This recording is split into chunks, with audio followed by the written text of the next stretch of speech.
The Jake Asman Show will begin shortly. Thanks to all these great Patreon members who help support the show. Get your super chats ready. Jake will be here in just a moment. If you love the New York Jets, this is the place to be.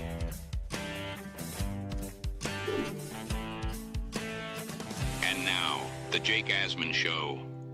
Somehow, it always comes back to the Jets. The latest reports are out there. The Geno Smith trade impacts the Jets. The Jets now have a higher draft pick. We'll tell you about that. Morgan Moses, could he be back? Kirk Cousins, Justin Fields. We're going to give you the latest. A flurry of Jets reports. Free agency starts Monday. It's the Jake Asman Show, and it starts right now. Man, our Jets are primed to win another offseason, baby. We bleed Jets green each and every day. Will the playoff drought finally end? Kings of the offseason, baby. This is what we do. At least we have Garrett Wilson. We have Breece Hall. Please subscribe and hit the like button below. Super chats, baby. Cut the line. We have Sauce Gardner. We have Quinn Williams. Prepare to be underdogs. Now it's time to talk all things New York Jets. It's the Jake Asman Show. Here we go. Happy Saturday. Before we get started here, click the like button and make sure you are subscribed to the channel. Barring any breaking news, this will be the last show on this channel until Monday when free agency gets underway. We have a lot of New York Jets stuff to talk about, and man, it always comes back to the Jets, doesn't it?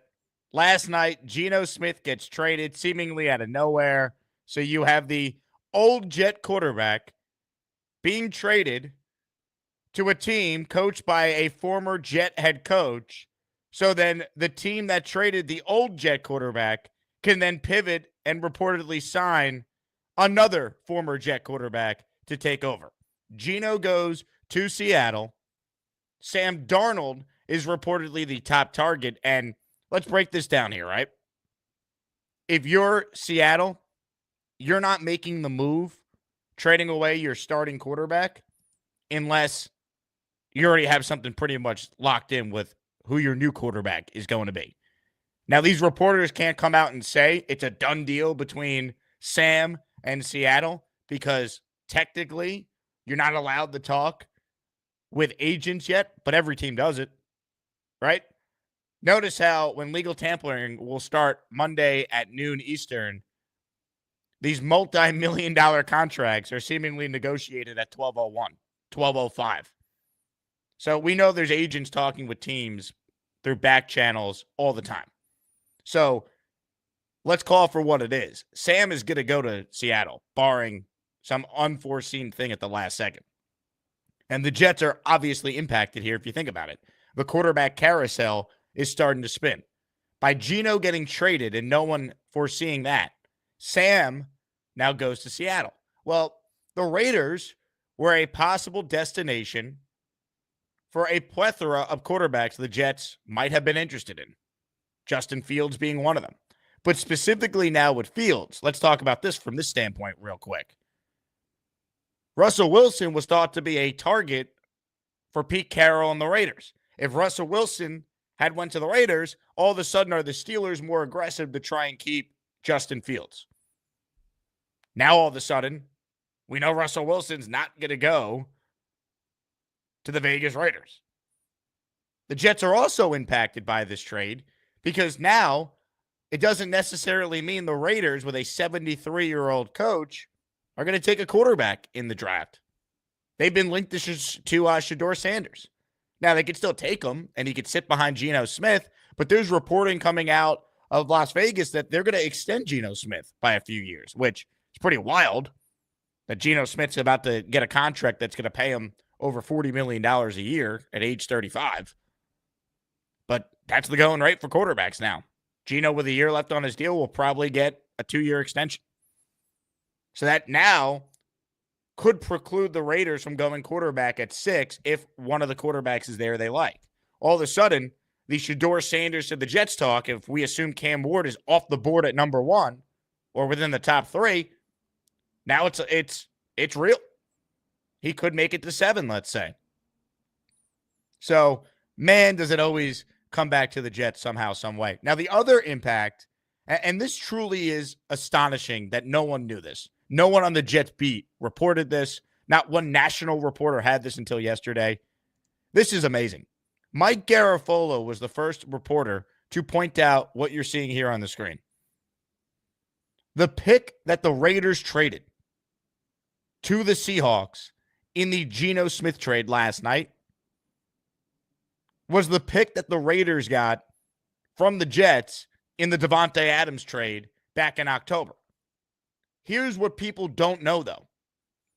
That pick that the Jets traded, we all thought was the Jets' own third-round pick, not the pick they acquired from the Detroit Lions when Joe Douglas made a draft day deal last year, when the Jets traded back and acquired an extra third-round pick. And I said at the time, hey, that's great. I bet you that pick might be used in a Davante trade later on. Sure enough, it was. But then, after the Davante deal, we were led to believe, oh, well, the Jets obviously traded their own third-round pick, not the Lions pick, because that would be a higher pick because we knew the Lions would finish with a better record than the Jets. So the Jets draft pick would be more valuable. Well, turns out that's not what happened here. Woody or Brick or whoever made the Davante deal actually got the Raiders to take the Lions pick in the draft. So that ends up being number 92 that got sent in this now Geno Smith trade. You following?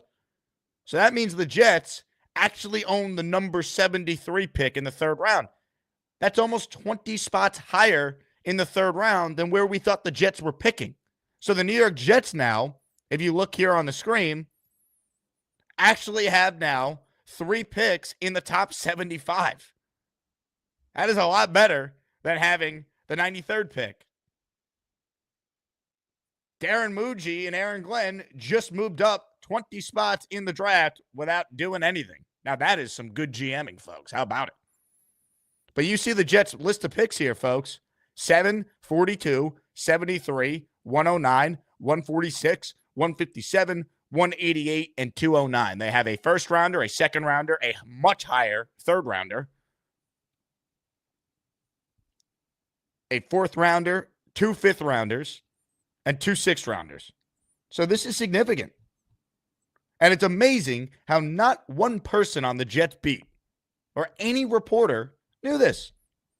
Once again, there is a major difference in the draft going from 92 to 73.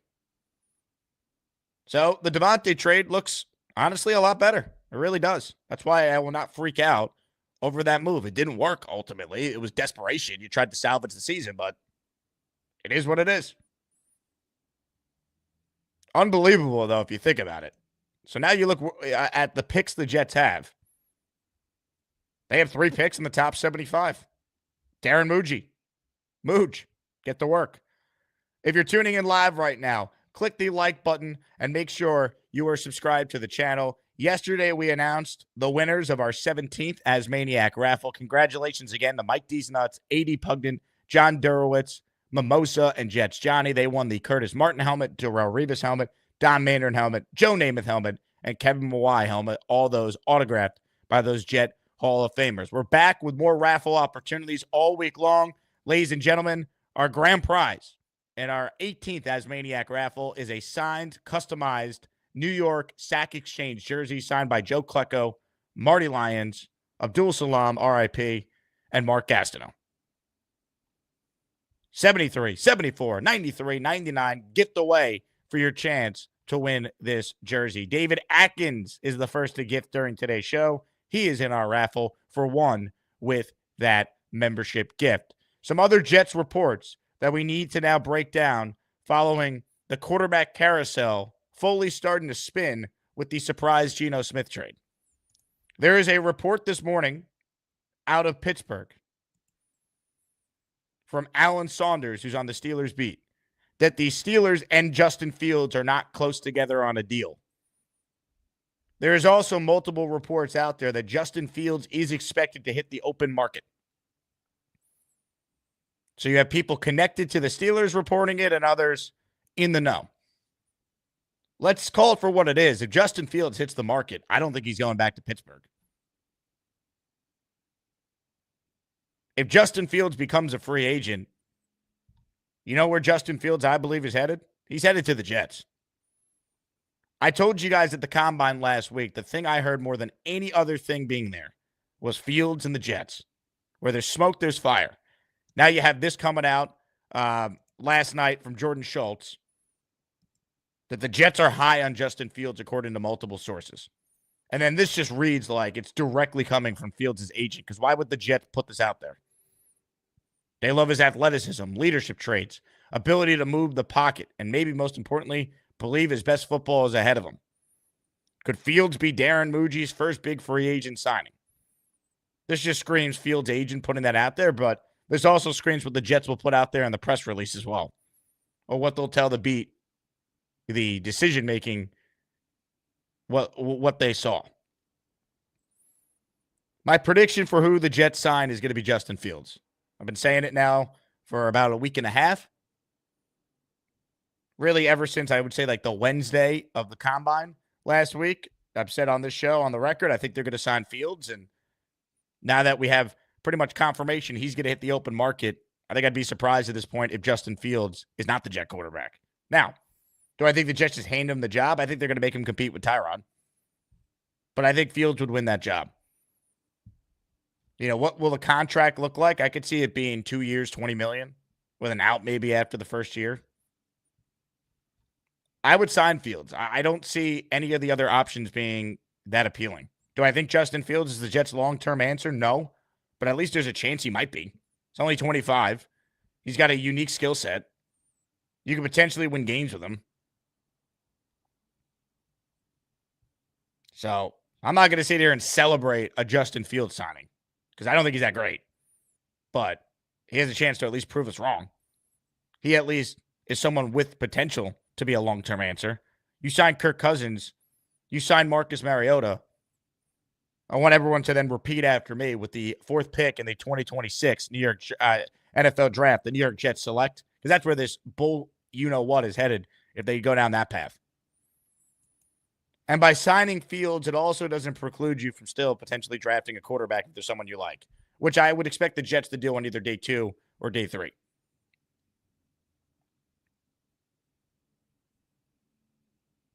And even if Tyrod wins the starting job, let's be real, he's not making it through 17 games. So there's going to be a path where Justin Fields is going to be out there and have to play. Now, if you sign Fields, are you downgrading at quarterback? Yeah, you are. Don't forget that. And by the way, speaking of the former Jet quarterback, now there are multiple reports connecting Aaron Rodgers to the Vikings if Daniel Jones doesn't stay there to compete with J.J. McCarthy. So Aaron Rodgers truly might go full Brett Favre, by the way. The prophecy will be complete. I'd rather Rodgers go to the Vikings than the Giants, just so we don't have to deal with the typical Jet thing to happen. He leaves the Jets, goes to the Giants, and is great. But if Rodgers goes to the Vikings, you can't make it up. And I'm going to start already recording my live stream in 2038 after the Jets acquired Jordan Love from the Packers. So I'll be ready for that show, folks. Hit the like button and subscribe on that video I'm going to post to go live in 2038 when Jordan Love becomes the Jet quarterback. Because Rodgers goes to Minnesota. I mean, come on now. It's happening. It is happening. So, quick recap on some of the national stories here. Diana Rossini, who is a national reporter that covers one team, put this out here, recapping some things. Sam Darnold expected to end up in Seattle. Minnesota wants Daniel Jones back, but if he goes to the Colts, Rodgers is in play there. Fields is wanted in Pittsburgh, but he's expected to test the market. If he hits the market, I think he's the Jet quarterback. And don't you think if Justin Fields was going to stay in Pittsburgh, they would have signed him by now? That's the feeling I have. And because it always somehow comes back to the Jets, as we all know. Last night, a former Jet head coach acquired a former Jet quarterback to be his starter, so another former Jet quarterback can go and replace that said former Jet quarterback. You can't make it up. And somehow, no one on the beat, no one reporting on the trade had any idea that the pick the Jets traded for Davante Adams was not their own third-round pick, but the extra third they acquired from the Lions in a draft day deal last year on day 3 of the draft. So the New York Jets actually have 3 picks in the top 73 now. 7, 42, and 73. That's a lot better than having 7, 42, and 93. Or 92. Darren Muji essentially moved up 20 spots without having to do anything. Unbelievable. Comments, questions, super chats. We'll cut the line. Today on the Jake Asman Show, we have a fantastic ASMANIAC Madness matchup. First, let's update the brackets here. Ladies and gentlemen, it's been called the greatest tournament in all sports. And you know what? To everyone who has said that, you're absolutely right. We had 2 great matchups yesterday with the favorites coming out on top. Yesterday saw a fascinating, scintillating morning matchup featuring Nate defeating Yeti. So the 5 beat the 12. And then chalk in the afternoon as well with Peter Castro defeating Raven in that 4 versus 13 matchup. That now brings us to today's lone Saturday ASMANIAC Madness matchup. The 6 seed Leenie in North Carolina versus the Luppy, the number 11 seed. Who will advance in this tournament of champions? That is the question. The Hood region continues. And ladies and gentlemen, voting starts right now. It's time for ASMANIAC Madness. Who will cut the nets down as the top ASMANIAC for 2025? Some of you don't even care, but we do. Let's get to it. Thank you, Jim Nance. Vote for your chance to advance either Leenie in North Carolina or the Luppman in a matchup of 2 people who are both incredibly kind and love each other. So I would not expect much trash talk, unlike what we got the other day between several unhinged members of the ASMANIAC Madness community. Weed's more likable than you fucking old con. Fuck yourself, you piece of Go shit. fuck yourself. Fuck you. Well, first off, I'm not a trade, you asshole. Yeah, you are. You are. You're a fucking asshole, too. So, Fuck you, asshole. Watch your fucking mouth. I would not expect that between Leenie and Luppy. Ladies and gentlemen, Luppy might be trying to steal or maybe, how about buy your vote? He's in the raffle for 10. The Luppman just gifted 10 channel memberships. It's the ASMANIAC membership raffle. For every membership gifted, you receive 1 ticket entered in the raffle to win epic prizes. I love it. Luppy trying to pay it forward to the community as he competes. Will Monahan, Andrew Kennedy, Frank West, Wesley Thompson, Gerard Suarez, Bobby's Chin Nuts, Bobby's Butternuts, and EJ all receiving channel memberships. You can't make it up there with the Bobby names. Open phone lines if you want in on the conversation. If you just missed the announcement, we are doing another raffle this week, and the raffle prize is epic. Signed jersey by the New York Sack Exchange. Epic prizes for all. Hit the like button if you're just tuning in. Nick Shine says the Jets draft position got better the second Rob from Glenhead got eliminated. Nick Shine, who will never let anything go, still taking shots at Rob from Glenhead. Nick, thank you for the super chat. Michael writes in, with Geno going to Vegas, I guess that means Russell isn't going. So either the Steelers sign him or release him, and Fields also going to be interesting to see. I think the Jets are signing Fields. I do. I'm connecting the tea leaves here. I just think the way it's been reported, it's like everyone's like not trying to say it, but they kind of know. The Jets, I believe, have made Justin Fields their number one priority. They will pay him the most money, and they'll basically say, we're going to give you the best opportunity to start.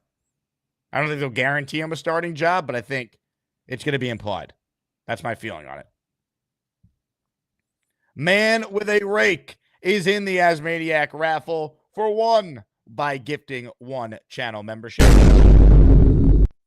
Man with a rake's channel membership went to CC. Congratulations, CC. You are now an Asmaniac.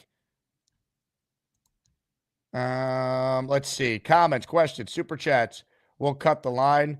Bethpage Chris says, Luppy, great move. Hey, man, I'm a capitalist, so I respect that. Now, the thing is, my vote can be bought, but my vote's only one. And by the way, I actually have not cast a single vote in any of the polls. I filled out a bracket, but YouTube doesn't let me vote in my own poll. So I can't. I haven't been able to cast one vote this whole time. Let's see here. Let's get to some calls, shall we? Let's open up the phone lines. Gusbuster Umbrella is hotline is open. Ladies and gentlemen, let's check in with a man competing in this tournament. The Lupp man's on the line. Hello, Luppy. Hey, Jake, how you doing? Luppy, how we feeling? 10 votes today, right? That's what I'm trying for. You maybe got 10 right there from people watching the show. Oh, I'm hoping so. I'm at work here. I tried to get in. I appreciate you getting me on early. Make sure I brought my Asmaniac hat because I'm a Asmaniac at heart. As you can see here, I'm not stripping. But hopefully, it's like the super. Look at this guy. Look at this guy. You know what I'm saying? Jake Asman Show. Asmaniac. Everybody on the show is awesome. Win, lose, or draw. I am happy. I've been here for 4 years. I can't wait. See who wins the whole thing. Guys, please vote for me. If not, Lenie's awesome. I have no problem with Leenie. She's a good person to lose to because she's awesome. I'll be rooting for her if she does. But please vote for me. I'll be ecstatic if I move forward, guys. The nicest two people ever going at it in this battle. Hey, listen, anybody in the Port Jefferson area, Uncle Giuseppe's, I'll give you a free cannoli for a vote. No problem. Wow. Memberships and cannolis. The pitch from Luppy. I got to do what I got to do. Leanie's a great person, I love it. I love it. Luppy, you're the man. And before you go here, give us your ideal quarterback situation for the Jets this upcoming year.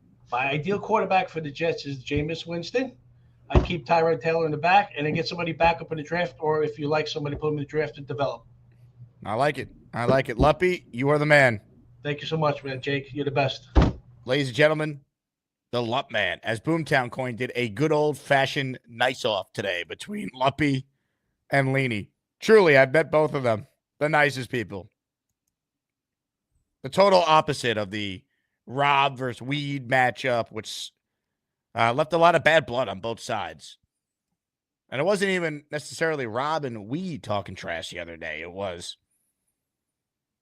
basically Rob being upset that Cheats fan was very dismissive of any chance of Rob defeating Weed and then playing him in the round of 32.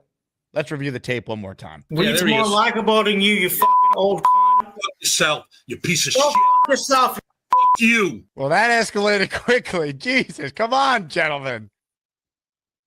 And we also had, some frustration from the Rob camp that Bobby Midnight, thought to be a longtime Rob from Glenhead supporter, actually voted for Weed the People. Well, first of all, I'm not a trade, you asshole. Yeah, you are. You're a fucking asshole, too. So Fuck you, asshole. Watch your fucking mouth. That's the end of that rumble. Jesus. Oh, my God. So I'd like to make it clear, that's not what this tournament's about. This tournament's about Luppy's call and what Leenie brings. We prefer nice-offs. All right? I would like to make that clear to those competing in this tournament. All right, let's get some more calls here. Ladies and gentlemen, I can't believe he's on the line this early in the show. Let's say hello right now to a man who knows a thing or two about what the ideal male foot looks like. The only thing better than Alden shoes is Joey D, cause he totally rules. Jake, my brother, I'm high as a kite. I love everybody. Damn, this show is crazy. Yo, let me go in my original position so everybody feels at home here. I don't want to mess anything up. What's going on, man? Now, Bonesy, what was your reaction last night when you learned that the ghost of Joe Douglas is still positively impacting the New York Jets, as the Jets now have, as you'll see here on the screen, folks, now have pick number 73 instead of pick number 92 in the third round? You know, listen, as bad as everyone says, like Allen's most claim to me being delusional is because of Joe Douglas. And I get it. His record was terrible. But this is just another thing of Joe Douglas just showing he didn't leave us in shambles. Like, he left us with 4 out of 5 offensive linemen. We got players like Sherwood, who got drafted on day 3, who now need to get paid. DJ Reed was a great signing in free agency. He's going to have to leave and get paid. You know, Quincy Williams is playing way above his contract. We have, you know, a cornerback that we're going to build around and a wide receiver we're going to build around. He got us 2 Hall of Famer guys. It's just we couldn't get a coach, man. Joe Douglas wasn't. He hired the coach. I know, but that year there was really nobody to get. I will always go back there. When we got Saleh, we thought we were getting the man. Nick Sirianni? Nick Sirianni. Yeah, I guess you could say Nick Sirianni. What do you mean I could guess? Dan Campbell got hired that same cycle too, did he not? But we didn't want those guys. I get it, but like they're supposed to know whatever. I don't need to litigate Joe Douglas. Listen, I'm always gonna just appreciate, because of how bad it's been for us. I'm always just gonna appreciate the things he did, just because of comparing him to us. Not you want to make sweet love to him. We know now. Exactly. You said something that made me think I didn't hit everything I wanted to hit in the monologue. I also wanted to talk about this. Some good news for those who want to bring back Morgan Moses. Samini reporting today that the Jets are in talks with Morgan Moses. This to me is a no-brainer. Bring back Morgan Moses. Roll the same 5 starting offensive linemen year over year. They'll be better altogether again next year. You have Olu now for the full year. You'll have a real modernized offensive system. Let's hope this O-line coach is worth his salt. I would love if the Jets could get something done with Morgan Moses. Then you don't need to be desperate in free agency to try and sign someone to replace him. You don't need to go into the draft thinking we need to get a tackle at 7. You could truly go BPA and live with the results. This, to me, would be a no-brainer. Get Morgan Moses back and look to draft someone maybe at 7, but maybe in the 2nd, 3rd, 4th round, whenever, and that guy could sit behind Morgan for a year and then be your long-term starter. I'm glad the two sides are talking. We know that Morgan Moses has been cleared health-wise, so please, Darren Muji, Aaron Glenn, get something done with Morgan Moses. He's still a very good player despite his age. The only thing that I hope is that it was more offensive coordinator scheme related than it was like we couldn't run the ball, especially earlier. Maybe that had to do with what's his name playing left tackle? Who was our big? Why am I Smith? Tyron. I just feel like we couldn't get the ball running at all at the beginning of the year. It was like just stonewalled. Like we were trying to run the offense, and it was so terrible in the run game. But in the pass game, we graded out really nice. And the chemistry between you can't knock chemistry between 5 offensive linemen, bringing them all back. So I agree with you that I'm just so worried that. I'm just so worried that we're going to get Justin Fields. You guys are all They are going to get Justin Fields. Yeah, dude, until proven otherwise, we have to expect to get the worst version of each quarterback we bring in. Probably. Whether it's rookie. Why do you think I smell a 4 or 5 win season? I don't think they're going to be very good, but at least there's a chance of this. There's a chance of it working. I just also, if we just brought in Tanner Angstrand from Detroit, who was their pass game coordinator, which had an immobile quarterback and ran a specific system. I don't see in my head, I don't see the connection to why he would want to orchestrate his system around a running quarterback who can't throw the ball, has never eclipsed 2,500 yards. He's not someone who can read defenses well, so we're going to have to do that heavy run game scheme. And then that kind of deflects to what kind of quarterback are we going to draft? Are we going to draft a running quarterback who's, like Justin Fields and completely go like, play. I don't want that gimmicky college Fields could read and throw react over the running. middle, and Engstrand's going to call a lot of play action and drop back from the pocket. And Fields did a lot of what Goff was doing last year. They say if you look at the Steelers' offense. Really? Also, I feel like Fields was running. No, in Chicago maybe, but he was not as much of a running all over the place in structure in Pittsburgh this past year. But Steelers are more like, run game heavy. We're going to win on defense. Good. And that's what the Jets need to be. That's what the the Jets need to be. Yeah, but that doesn't mean it's the right move. If the Steelers are talking about bringing him back, like, what does that tell you? And the fans in Pittsburgh didn't want him benched. They wanted to stay with Fields. Dude, man, you got it. Until proven otherwise, we kill quarterbacks. They play terrible. I'm not trying to sit here and tell you I think Fields is great, but I'll take him over some of the other. I wanted Jameis Winston. It doesn't seem like that's going to happen. Now, you'd rather have Fields over Kirk Cousins? Yes. Kirk Cousins is washed, dude. It's just a year off of the Achilles, man. I don't care. You He can't people move. 2 years. You can't sell me on Cousins. Just keep Rodgers if that was the plan. That will infuriate me. Goff can't move. Yeah, Goff can't move, but he can move better than Cousins. And also, he's a better quarterback Goff can't than move, Cousins. Jake. Cousins threw 16 interceptions last year. No, he looked terrible off the Achilles. He couldn't move. You're right. I agree with that. But I'll take a guy who's clipped 4,000 yards throughout his entire career over Justin Fields. Who can't listen. One of my boys is a Chicago Bears fan. He makes me draft this is fantasy talking, but I pay attention to the Bears. Like, I follow them. They were, if not just as bad on offense as us with those Zach Wilson years. Like, it is so ugly in games. We are going to lose our mind watching Justin Fields throw the ball.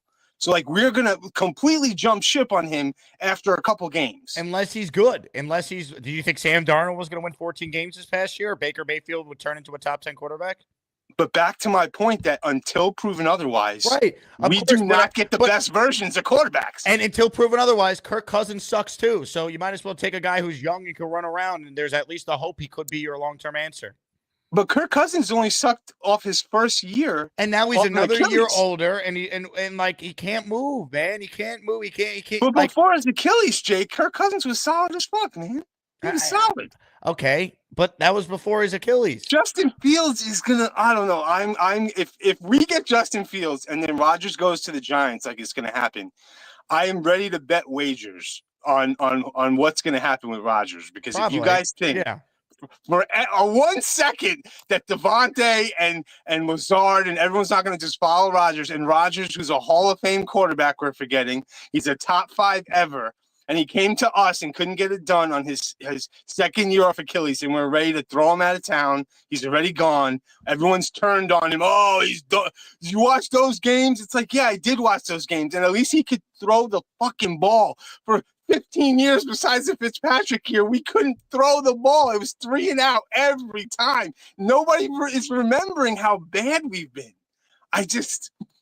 I don't know, man. Justin Fields they need to run the ball better anyway. So they should run. If they bring back Morgan Moses, which seems possible now, and you have the same 5 O-linemen year over year, and you have a real a run game coordinator now, and you have Brees and Braylon Allen and Isaiah Davis and Justin Fields that can open up some things in the running game with different RPOs and things you could do, you could probably be an effective offense. That's the hope. I'm nervous, man. I don't think they're going to be good. So it's like, just prepare yourself for it, man. Smell the 4 wins, man. All right? Smell it. If you think it's coming, it won't hurt as much. Embrace Aaron it. Glenn keeps saying to us, it's our destiny. 4-13 is our destiny, Bonesy. Sit back and enjoy it. And if they somehow are better than we all think, that'd be awesome. Aaron Glenn keeps selling us on he's here to win and win now. Yeah, and if he was here to win, he probably should have kept the guy who threw 28 touchdowns coming off his Achilles. I agree with you. I just hope that I just hope I'm wrong. One thing I'll say about myself is I am not someone who gives a shit about being right. So I could care less if I'm wrong. I'm just speaking to you guys how I feel and how I see everything. So I would love to Aaron Rodgers go to a different team, suck it up, us sign Justin Fields, and come on here and let everybody fucking kill me for it. I'm praying that happens. I will pay money for that to happen. I will pay money to be wrong. But if you're playing the Jets cards and how we operate, we get the worst version of every quarterback. Look what just happened with Rodgers. His worst career year was with us, and it was almost our best career, and we're still not happy about it. And every quarterback, Darnold, Geno, they go somewhere else, they have success. Yeah, but Like, maybe. people think we're gonna. So I'll try and be positive here, even though I don't. Once again, I don't think Justin Fields is going to be great, but I at least will sell myself on the hope he might be, right? Maybe Justin Fields could do what Darnold just did, what Geno has done, what Baker has done. Maybe he needs to go somewhere and get a second chance with some good coaching. We don't know what the Jets coaching is. That's so one thing we don't know. If the coaching is really good, they could be a lot better than we think. Maybe the coaching's good, and they have a real plan for Justin Fields. Then you never know. Dude, Cactus Johnny, I've been wrong for the past 2 years. Okay, bro. Keep putting out your good songs, buddy. How about this from Stu? He says, "Go to the back and sniff some loafers." Yeah, Stu is a troll who made a new name and just wants to, shit on people. Emmanuel says, "Jake sounds like he wants that 4-win season." Yes, Emmanuel, the guy who has the biggest Jet show on YouTube wants the team to be bad. That's definitely what I want. That's good. That is good for this channel's success. No, I'm just going to call for how it is. All right. I've been as pro Jets as you could be the last few years. Now, if I don't like the direction the team's going, I'm not going to sit here and wave the pom-poms and say I love it if I don't. Like, that's the one thing you guys can expect from the show. My honest opinions on things. Jake, you're always honest, and we love you for that. And you keep it real. You keep us together. Look at these brackets, man. Look at this show. We're in off season right now. This is still what we all do every day. What are your thoughts on the all nice off going on right now? Luppy, man. Luppy just ran into a bad matchup. I think the committee hosed him a little on that, because I would vote Luppy for like multiple people in this bracket, but not our queen. Queen Leenie. Leenie's our queen. Unfortunately, Lupp, I love you, dog, but unfortunately, this one's going to be a tough one. You got the bad matchup in the first round, but tough draw. Tough draw. But my brother's saying we got some customers in here, so I'm gonna have to roll. But Bonesy, if Rodgers goes to the Giants, dude, you know what they'll do? They'll just bring in Bakhtiari and draft a first rounder in the first round, and they'll fix up the line real quick. Or they'll just draft Travis Hunter, and it'll be thrown to him and Malik Neighbors. The ball will get out fast, and he'll be slinging it around. Baby. I would love. I want Rodgers to go anywhere except the Giants, but I hope he goes to Minnesota. As we know, that'd be just funny, Then I'm going to start I'm going to start recording my video for 2038 when the Jets acquire Jordan Love. Right. Because I also feel like since Rodgers wanted to stay here, he's going to have a little bit of like wanting to stick it to Woody and Aaron Glenn. So like, what better for him would be if he goes to the other New York team and just, second year off his Achilles and starts throwing the ball around. So now it doesn't have the worst coaching staff in the league, doesn't have a kicker who played like an all-pro the year before that starts missing easy kicks and losing games, or an owner fires his coach and then the defense can't close a game, which that's how we won all our close games in the last 2 years, going 7-10 with Zach. When we beat the Eagles, or good teams, we'd always show up against good teams. Buffalo, we'd win at the end on defense. Punch Dave Brigger coming at Bonesy. Hey, all right, yeah, sure. Just because I'm bringing up one of Rodgers' boys. You know what? It's all good, baby. Bones, you have a hell of a day at the office, all right? Love you, bro. Ladies and gentlemen, Mr. Bonesy. The only thing better than all these shoes is sexy Rexy, because he also loves feet. Jake, my brother, I'm high as a kite. I love everybody, and man, these Jets are depressing. What a show we have here, huh? Folks, for those just tuning in, raffle prize, signed Sack Exchange jersey by each member of the Sack Exchange. Gastineau, Lions, Salam, and Klecko. More prizes to be announced, the more memberships we get. Felix with a $20 super chat. Felix is in the raffle for 5 with his super chat. What's up, Jake? So we signed Fields. What will be our other big free agent signing? Hopefully one of the safeties. I appreciate you, Felix. There's a couple safeties I really like. Javon Holland, Justin Reed, my 2 favorites. They need 2 receivers, Felix. Darius Slayton would be a name I like. It feels like Tim Patrick's going to happen. We're going to replace Devontae with Tim Patrick. Can't wait. But they need at least 2 veteran receivers. Then they got to address it in the draft too. Corner-wise, I mean, I don't know. I don't know how much money they're going to spend on corner. It feels like DJ Reed's a goner. And if they were going to spend big money on corner, why wouldn't you just keep Reed? So I hope they bring back Brandon Eccles on a short-term deal. Give him a chance to compete with Stiggers for the other corner spot. You have Michael Carter. I don't know if you need to spend big bucks on another corner, especially if your head coach is a former corner. Like, you'd think he'd be able to coach up what he has. Just some thoughts there. Snowball says Rodgers in Seattle. I could tell you this, Snowball. This deal last night does not happen if Seattle doesn't know they already have their quarterback in place. They're signing Darnold. These reporters can't explicably come out and say it because technically you're not allowed to be talking to agents right now. But come on. You think Seattle's trading away their starting quarterback unless they know for sure they're getting someone to replace that guy? And who that guy is going to be Sam Darnold. And it's so funny to me, right? Because it always involves the Jets somehow. Pete Carroll, former Jet head coach, trades for former Jet starting quarterback. Sam Darnold, former Jet starting quarterback, replaces the former Jet starting quarterback in Geno Smith. And then, because no one really knows anything, we find out that the Jets actually moved up 20 spots in the draft without doing anything.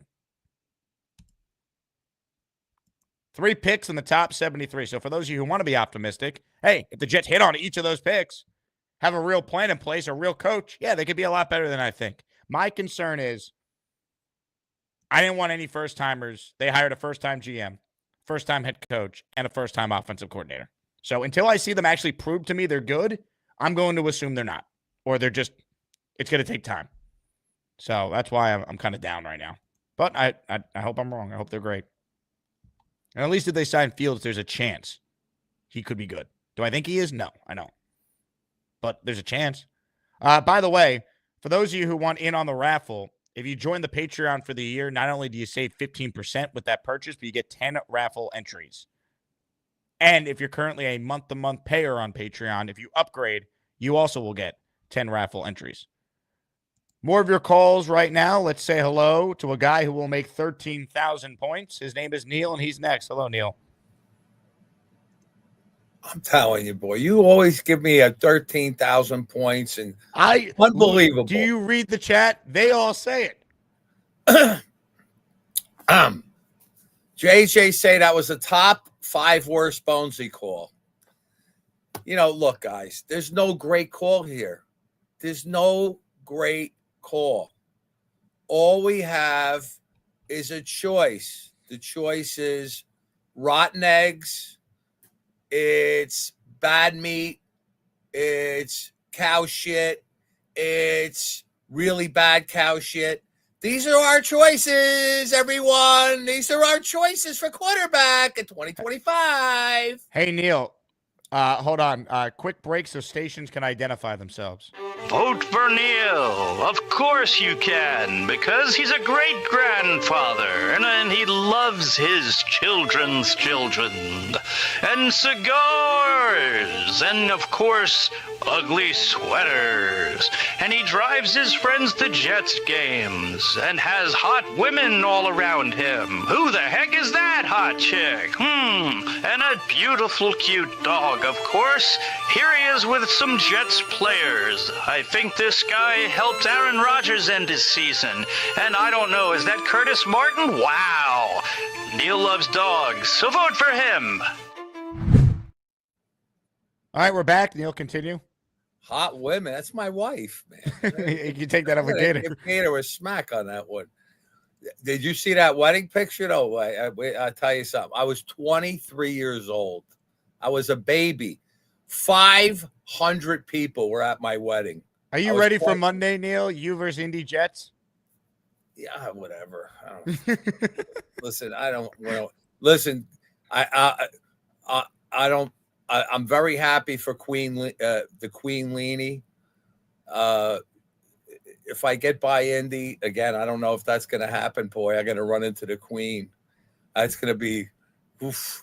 I'm just done right there. I'm not even gonna. I may not even show up.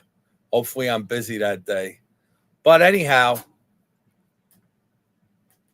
I know you're saying that you hope something good happens and that we could make Justin Fields into a good quarterback. I think we have a better chance of having a revival with Carr or Cousins. You might be right. I want Jameis. Like Jameis would be my choice. Jameis, listen, I'm not against Jameis. Look, if Parcells, whatever Parcells did to Vinny Testaverde, because before we got Vinny, he was trash. He threw more interceptions than Winston. He was. If you look at his career before the Jets, Jake, you get hit it up. He had seasons where he had more picks than touchdowns. I know. I mean, if you look at the similarities, there's a lot of them. Former #1 picks of Tampa, both threw a lot of picks, bounced around the league. Right. Yeah. And I'm going to tell you something. You know what I noticed when you were waving for him? You know, with the thing. He's a big dude, man. Oh, he looked like what's his? He's big. He looks like a linebacker. What is he like 6'3"? Hey, Jameis, would you come to the Jets? They might need a quarterback. Yeah. Jets, Jets. Ladies and gentlemen, our exclusive interview with now friend of the show, Jameis Winston. He's a big dude. 6'4", 2 something. He's jacked. Now, one thing I got to say about Winston, right? You got to like his personality. He's like a chuckly, fun guy. You know what I mean? He's not a neg. I could see him in the press conferences. Yeah, you know, I threw 4 picks today. We'll get him next week. You know, he's going to be a chuckly guy. He's not going to be depressing. He's going to come in and chuckle around. I have no problem with Fields. I have no problem with Derek Carr. You know, they're going to utilize a lot of play action. They're going to have quarterback under center. That's, I think, going to be what we're going to see more. I can't stand the shotgun when Breece Hall's standing right next to the quarterback and we do that jackass draw play that, you know, everybody sees it happening. Let's get under center. Let's do a little, play action. Let's pitch out. Let's have some imagination. Hey, Neil, you got the vote from one of the OGs. There he is. That's my boy. You know why he would vote for me? Because him and I sat together in a game in Vegas. And Southern Jet, let me tell you something. This is a guy, Rich, that knows more about football. This guy used to sneak down when he was 8 years old and look at Lou Saban when he was coach of the Buffalo Bills, going over tape with the other coaches in his house. Okay? That's how much knowledge Rich has. That's why he doesn't call in much because, I think he gets very frustrated with the know-it-all newcomers like Beast Breaker, who knows a lot about the Jets, and, guys that really Kansas City Jet fan and guys that are not even fans that, listen to this show. So Rich is very frustrated at that. But love the show. Love what's happening. You saw what I put in here. What's my thing say? What does it say?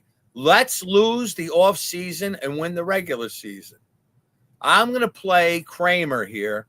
I'm going to say, let's do the opposite of what we always do. We always win the goddamn off season. We suck.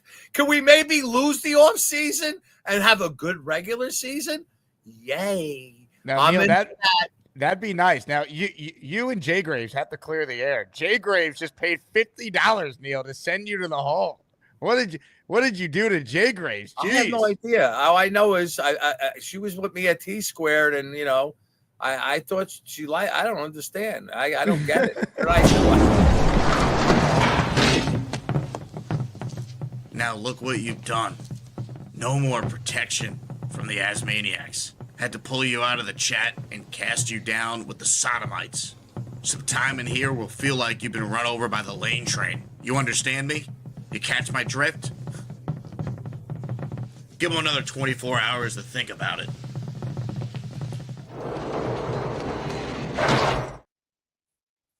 Jay Graves didn't want 13,000 Neil points today. I thought Neil was entertaining today. Jay Graves is on the line. Jay Graves, why did you send Neil to the hole? What did he do wrong there? I can't with him. Also, when I met him at T Squared, he was very dismissive. Acted like I was annoying. Like I was like an inconvenience to him. He didn't even give me eye contact. I like Neil, but when I met, don't meet your heroes, people.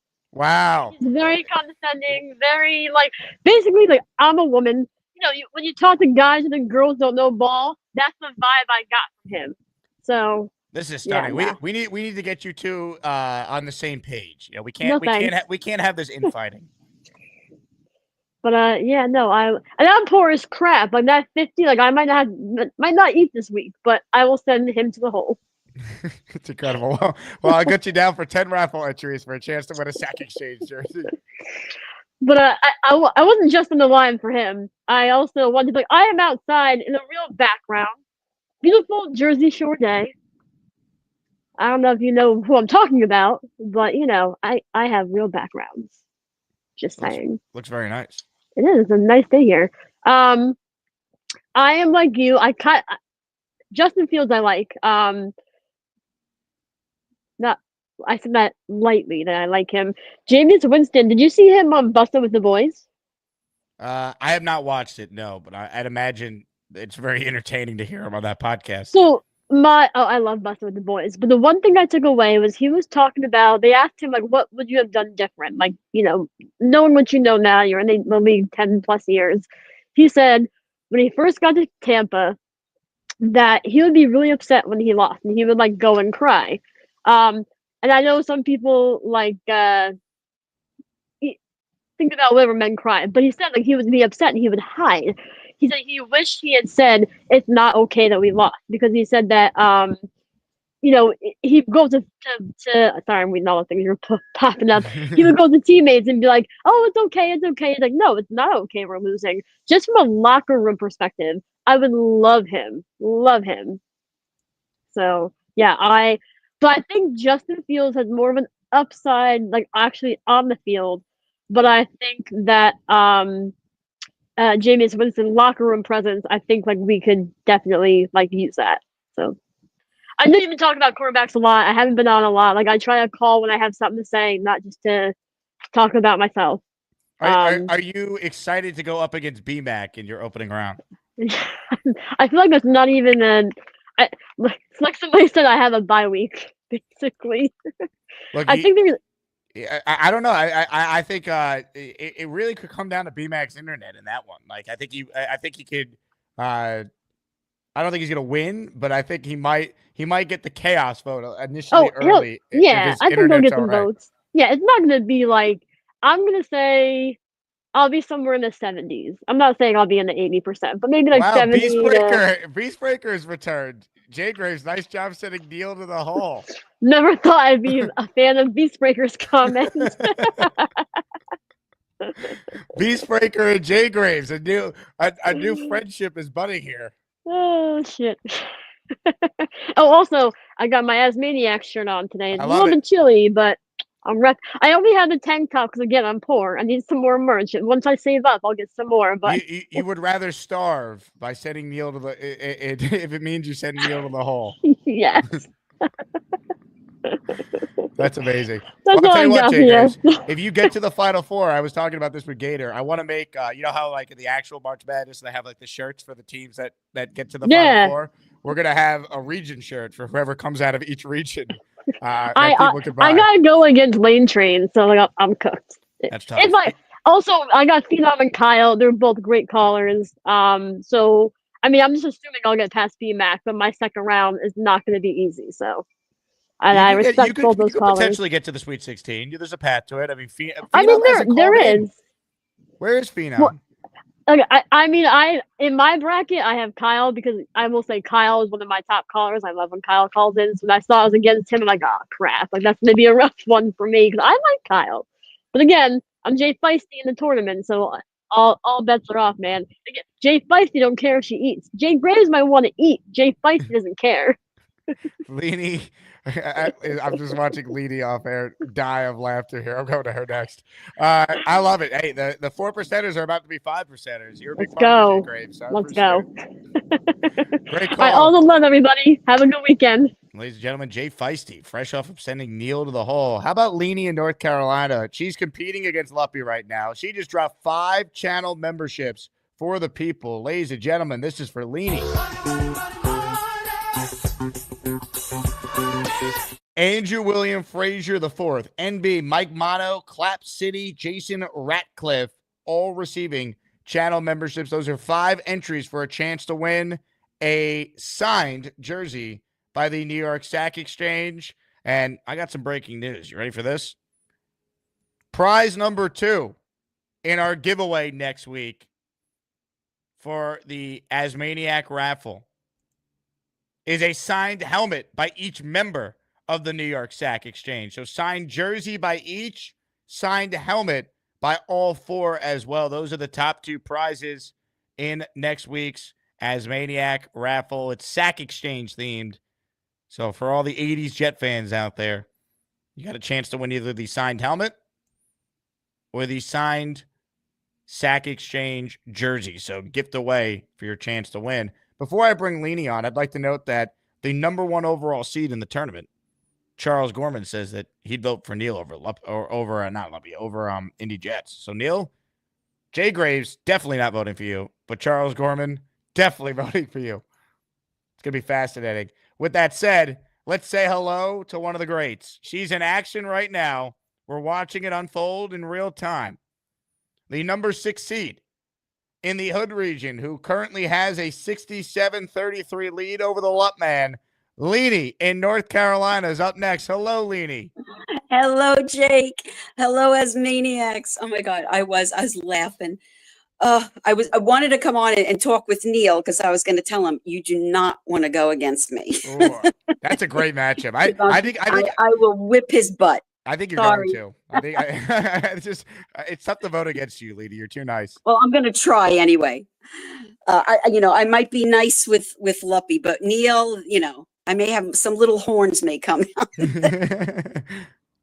I'm kidding. I love Neil, but oh my God, Jay Feisty. Oh, you go, girl. That was hysterical.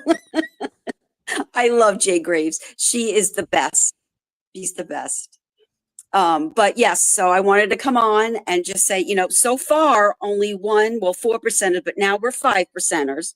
I mean, what, 4.6 it is, or a 4.7? I have to check, but it was 4.5 the other day, and I was like, that's good enough for me. We're calling it 5%ers. So we're 5%ers now, and so far just our girl Aurora got through. So, so come on. Raven went down, unfortunately, and so did Jay Genergy. So come on, we got to get Leenie through. We need another 5%er in to go into the second round. But I love these this drawing coming up, being the Sack Exchange. I had the privilege of being in the stands and watching them live. And one of those, that would be so great if I can win one of those to add to the collection. I'm excited, Leenie. I'm trying to do different themes for the raffles because I think it's fun. But I mean, if you're a Jet fan in the 80s, I think either of these would look pretty sick in a living room or wherever you watch football. Especially that helmet. I know exactly where I would put it. I love it. I love it. So that would be cool. I just want to say one thing before I go. If people remember when we used to go and watch the Sack Exchange, and they used to play that song, Safety Dance. And we'd all be going, because the dancing of Gastineau. So they used to, I don't know if people remember that song. And I don't want to sing it because I don't want to get you into trouble. And plus I can't sing. I don't have a beautiful voice like my friend Bobby. But I just remember that song would be blasting. And we'd all be walking into the stadium, all singing it and stuff. So it was a lot of fun at that time. Leenie, what does it mean to you knowing that Charles Gorman, the number 1 seed in this tournament, would vote for you? You would, Charles? Oh, thank you. I love Charles. He is so great. And his calls lately, they are on point, Charles. I have to say, I always love his calls, but since the tournament started, he's incredible. I'll say this: Charles has reminded a lot of people why he's the 1 seed in this tournament. yes. Yeah, I love them all. I love everybody.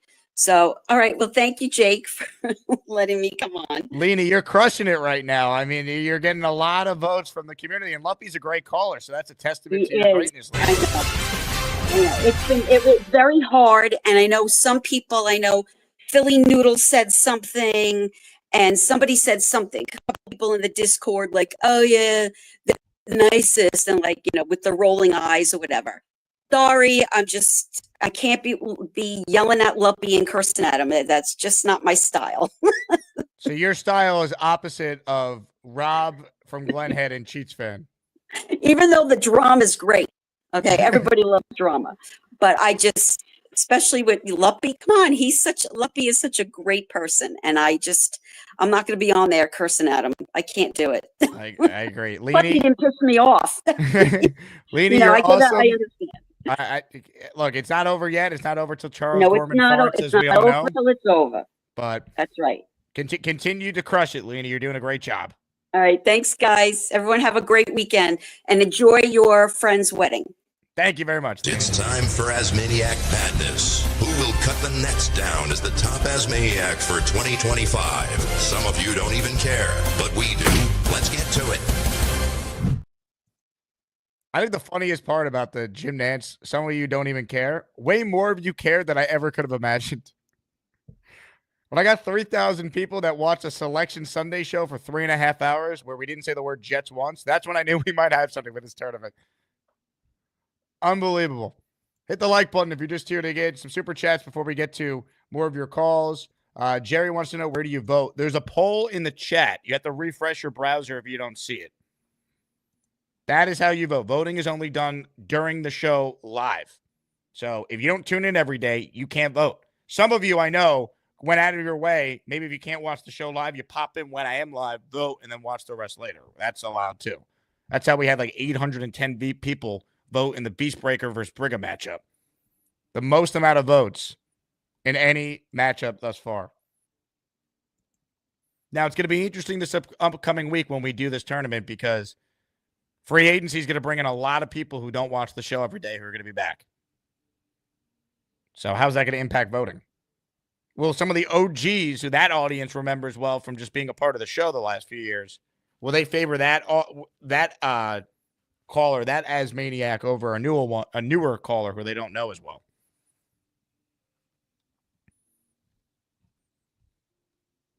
Rick says, trade up for Sanders if they cannot make a deal. You might have to trade up for him. He might fall to you.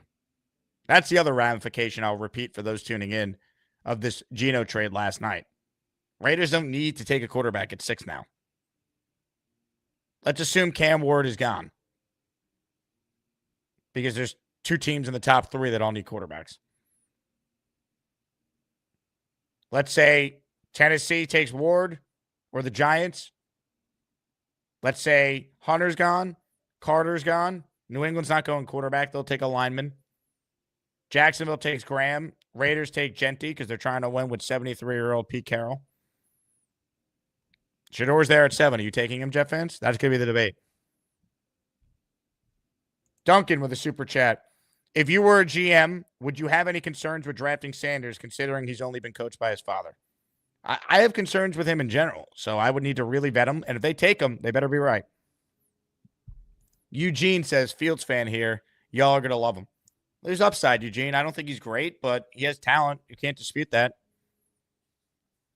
He was a first-round pick for a reason. Ladies and gentlemen, many of you have been asking about this guy since the events unfolded when One Punch Dave Briga knocked out Beastbreaker in the biggest upset of the tournament. The 15 defeating the 2. We have not heard from this guy publicly on the show since those events. We did hear from him on the Jet Turbulence podcast when he did this. Would you silence or should I do one of these?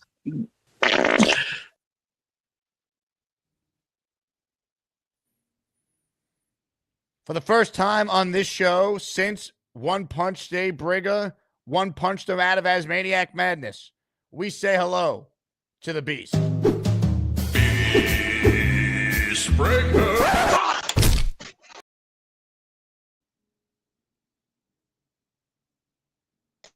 Beast, are you there?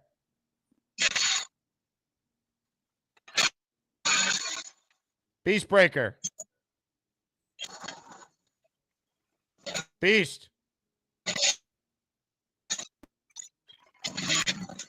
Beast Breaker.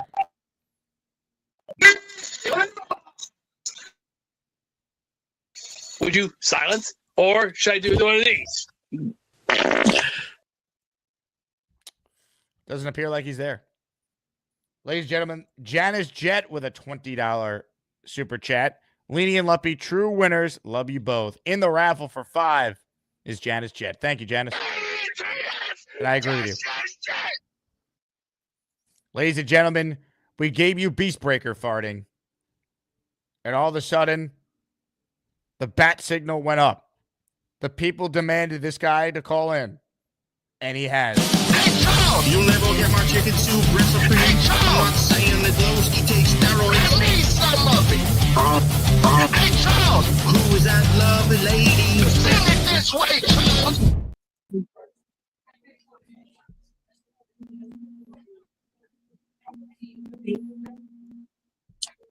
Hey, Jake, how are you? Hey, Charles, what's going on? I'm at one of my favorite cafes called Liberty Bagel. Are you having a bagel? I'm having a deli sandwich and a side order of mozzarella sticks. What's on the deli sandwich? Turkey breast, honey turkey, and lettuce. That sounds delicious. Yes, it is. And provolone cheese. I forgot about that. How Anyway, much provolone congrats. cheese? Huh? How much provolone cheese? Quite a bit. Anyway, thank you, Leenie, for the nice comment. You are a lovely woman. You're a type of person I would love to meet in person. Congratulations on winning the tournament so far. Winning your round so far, I should say. No offense to Luppy, he's a good guy too. Well, Leenie, you've always treated me so well. I'm glad you always respected me and appreciated me for who I am. Thank you so much. You've been one of the nicest people to ever treat me. You're one of the nicest people to really welcome me into your life. Thank you so much. Sounds like you love Leenie. Not like that. She's married. Oh, I'm just saying it sounds like you love her.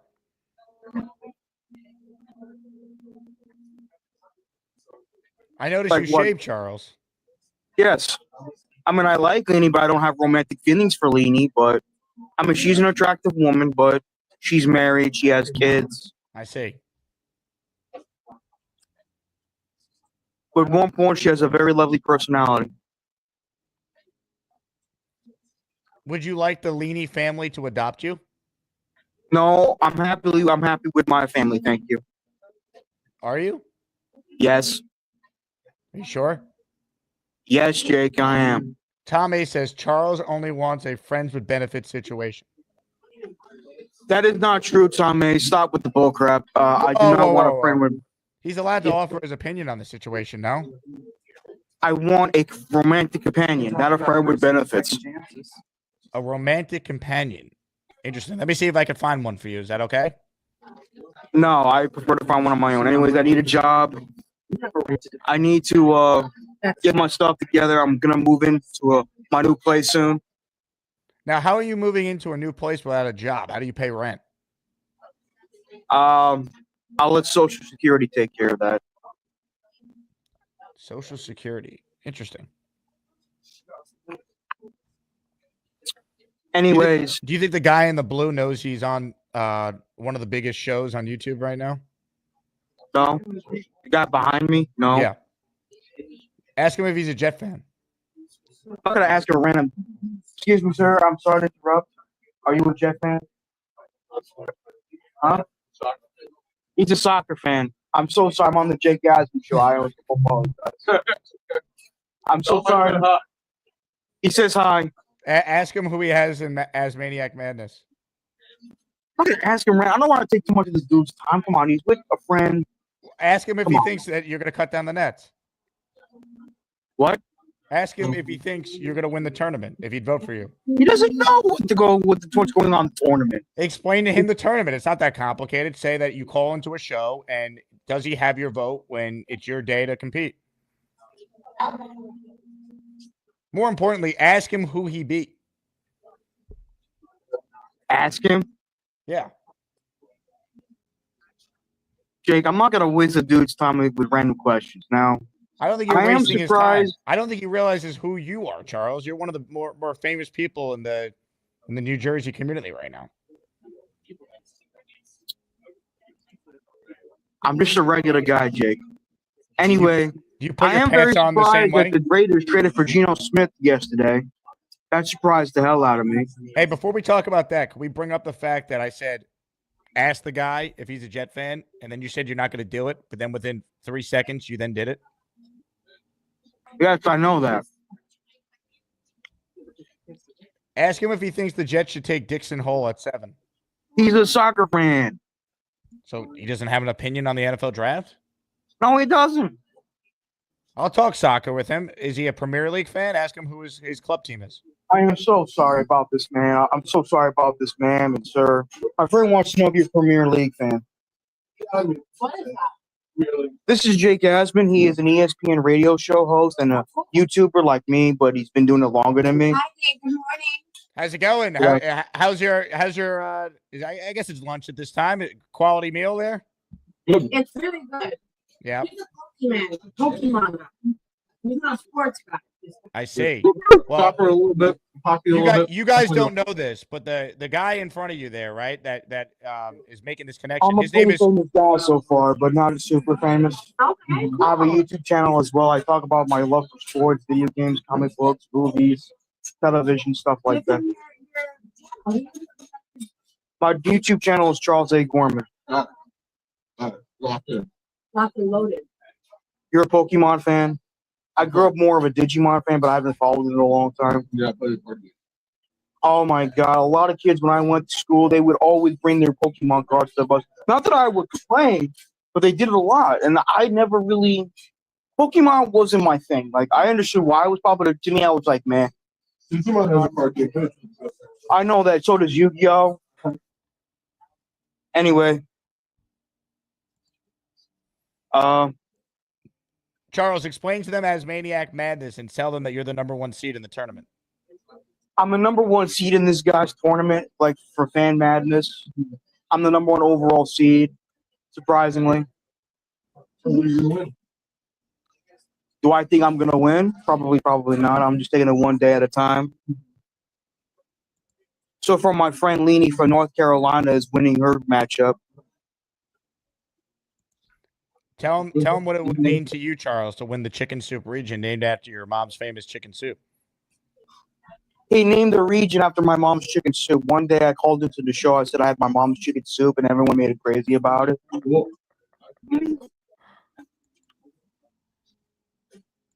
What's that StreamYard right now?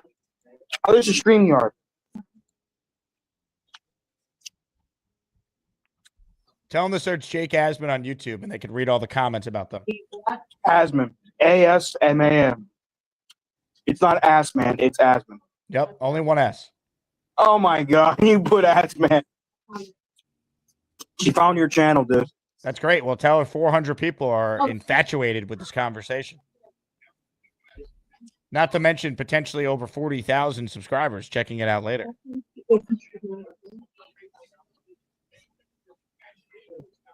What is it, Jake? I'm sorry, I was 400 people are infatuated.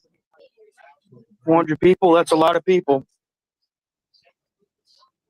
Ask them if they would answer some audience questions from the chat.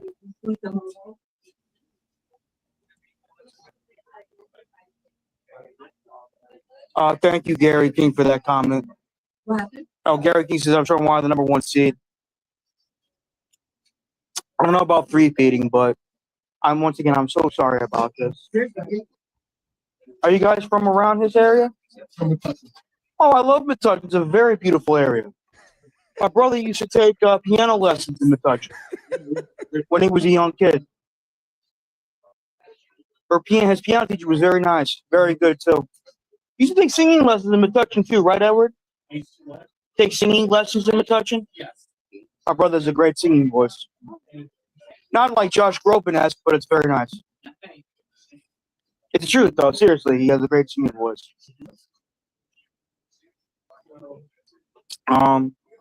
But anyway, they think I have a chance of winning the tournament. Anyways.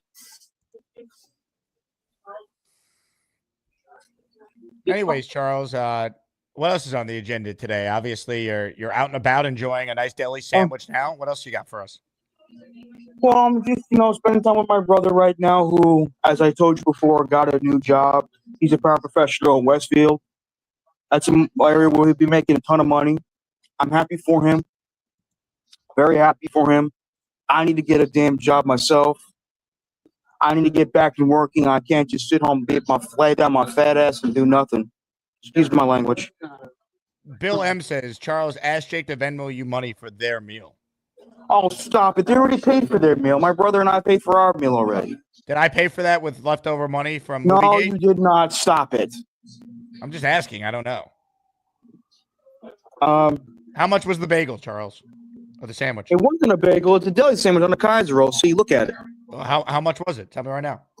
About $15. I need the exact total. I'm none of this nonsense. Give me. $15, Jake. I need a receipt. I need a receipt. I want to see it in writing what it costs. He didn't get a receipt. We didn't get a receipt. Are you with Steady Eddie right now? Yes, here. Let me talk to him. He's more trustworthy. Steady Eddie, I need you to tell me right now how much your sandwich and your brother's sandwich was total. 44.18, I think. 44, for everything? Yeah, everything. The whole meal. 44.18. What the heck did you guys order? So Charles had a sandwich, and he got mozzarella sticks with it. So that cost something. And my sandwich was about... You got a wrap. I got a wrap. And then I got a large iced coffee. So wait a second. A large iced coffee and 2 sandwiches and an order of Mott sticks cost $44? That's what it cost. Oh my God! All right, well, Wait, hold on, Jake. Hold on, Jake.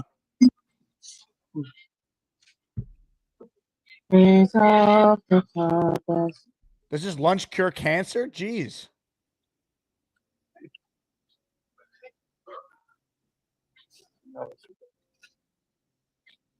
This better be the greatest sandwich of all time. It's a good sandwich.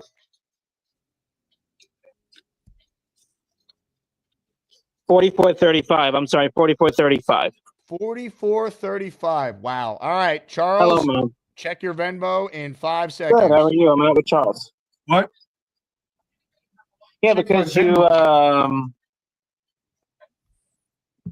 Charles, I just sent you a Venmo. Let me know when you received it.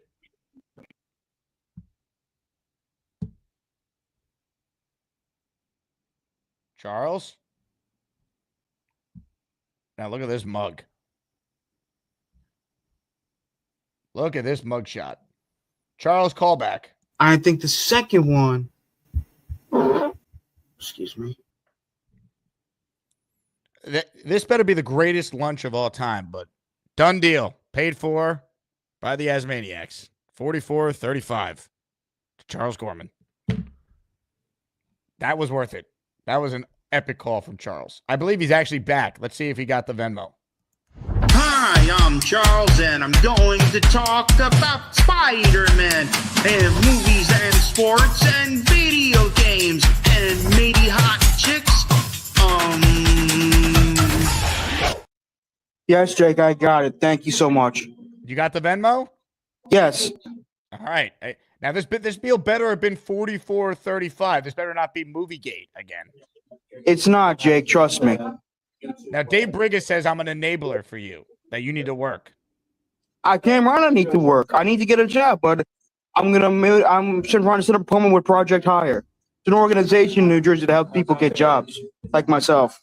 Now, does this sandwich cure cancer? Is that why it's so much money? I have no idea, Jake. Right now, the economy, the prices are still up a bit, but I don't know if it's going to cure cancer, but right now, I'm sorry, losing my train of thought right now. But so far, it was a good sandwich, Jake. It was a good sandwich. All right. Well, I'm glad you enjoyed it. And a great call today, Charles. I think you continue to remind people why you were the one seed in this tournament. Yeah. Thank you. Have a good day, Jake. I'll probably talk to you later, all right? All right, Charles. You have a great day. Thank the people behind you there for being willing to come on the show. They left already. Oh, I wonder why. All right. Awesome. Thank you very much, Charles. I appreciate your time as always. Say hi to Eddie for me. I will. Thank you. All right. You'll never get my chicken soup recipe. I'm not saying that Lowski takes steroids. Please, some of it. Hey, Charles! Who is that lovely lady? Send it this way, Charles! I wonder why the people behind them left so quick. Hey, shout out to Metro Funny, man. $20 super chat. Mike D's nuts, by the way. I want to end my beef with Charles. How about that? Charles winning over even one of his biggest haters. We'll make that happen next time he calls in, Mike. We'll get both of you on the line together. Barbarossa wants to know when the Charles housewarming party is. Me too. I better be invited to that. I want to do the show live from the Gorman household. Billy in the raffle for one. Billy super chats with his free one he gets every month for being a channel member. LFG Asmaniacs. All right, more calls coming up, but I do want to update the poll voting here. For those of you just tuning in, it has been an eventful show to say the least. Ladies and gentlemen, Leenie up 69, nice, to 31 with over 440 votes that have been cast in the latest ASMANIAC Madness matchup. C checks in. Charles could pay $45 for a sandwich, but the Jets can't extend Garrett Wilson. When he first said the bill was $44, I said, no way. And then I guess it kind of makes sense if he got mozzarella sticks and whatever else they ordered, but that doesn't sound right, but whatever. Charles is worth it. By the way, let me give a shout out. I just got a Venmo here from Ralph. He just sent me $10, which is very nice of him to help me pay for the Gorman lunch. I don't need any Venmos from you guys, though. I'm happy to do it, but that's very nice of you, Ralph. Snowball in the raffle for 5. By the way, Metro Funny, your $20 super chat gets you in as well. Sack Exchange helmet, hell yes. Yes, newest prize, just announced it. Sack Exchange helmet and the Sack Exchange jersey are this week's top prizes. For the freaking New York Jets, so we're built for this shit. So gift away or send in super chat so I could pay off Charles Gorman's $45 cures cancer sandwich that we all just witnessed. Unbelievable. More calls right now. Ladies and gentlemen, last time I went to him, he wasn't there. I see him on screen. I believe he is back. Ladies and gentlemen, let's say hello right here, right now to the Beast. Beast Breaker.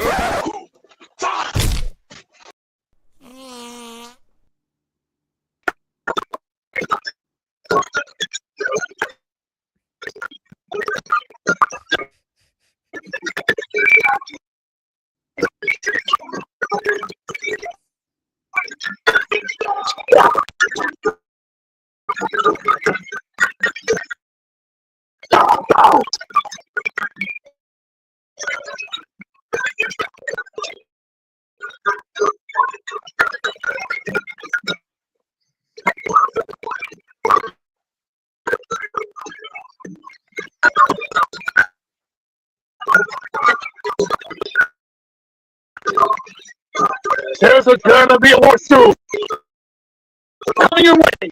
They go first. Something's gonna brew, gonna bomb, and something's coming. Yo.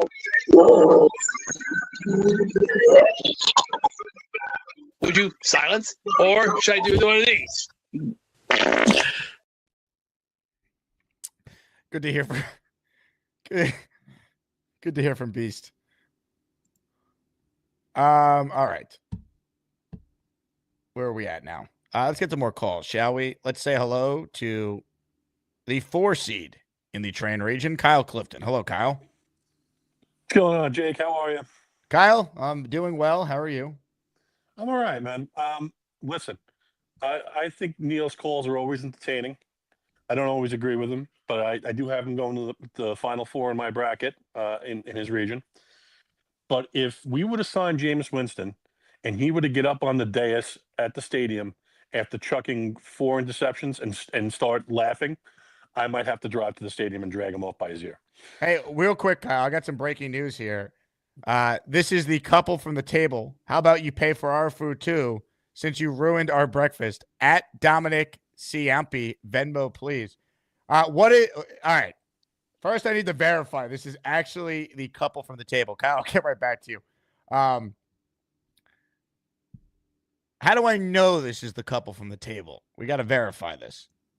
I'd be happy to pay for their meal as long as it's not another $50 that Gorman's meal was.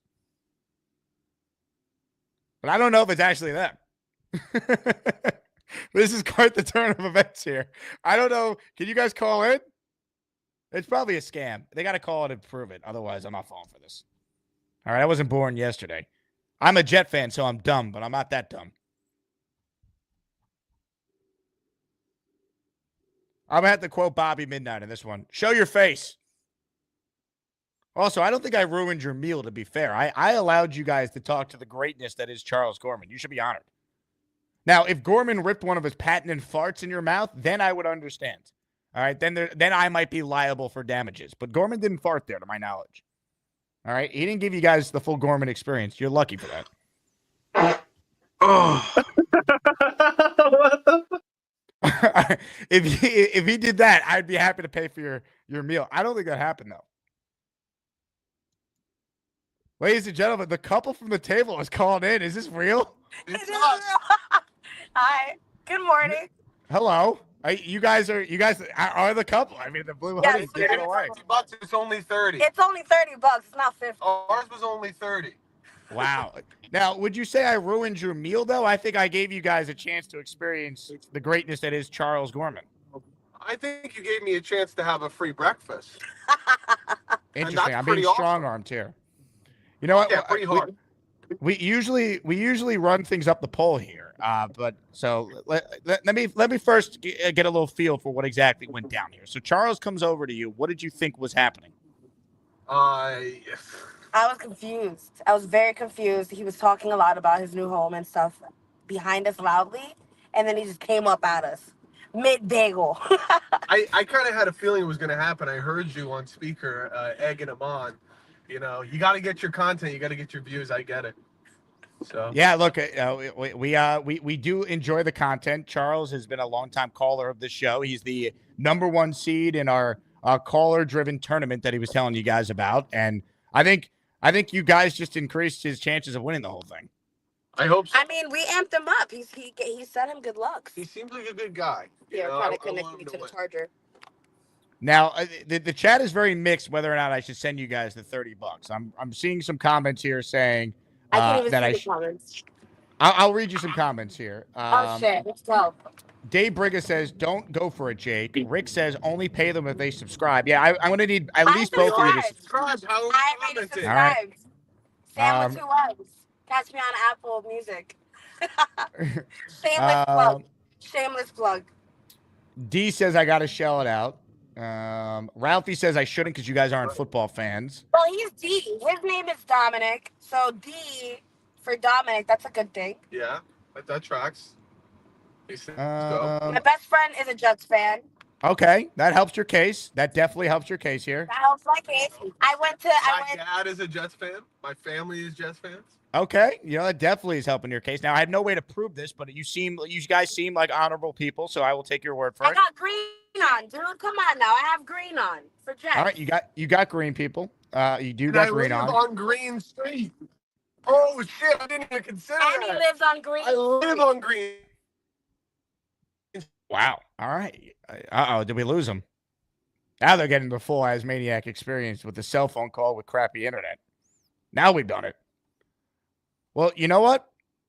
This is very interesting. Hopefully they call back in when they get connection back. What should I do, people? I'm not gonna lie, I think they won me over. I'm leaning towards paying them the $30 here. I think they won me over. They were good sports about it.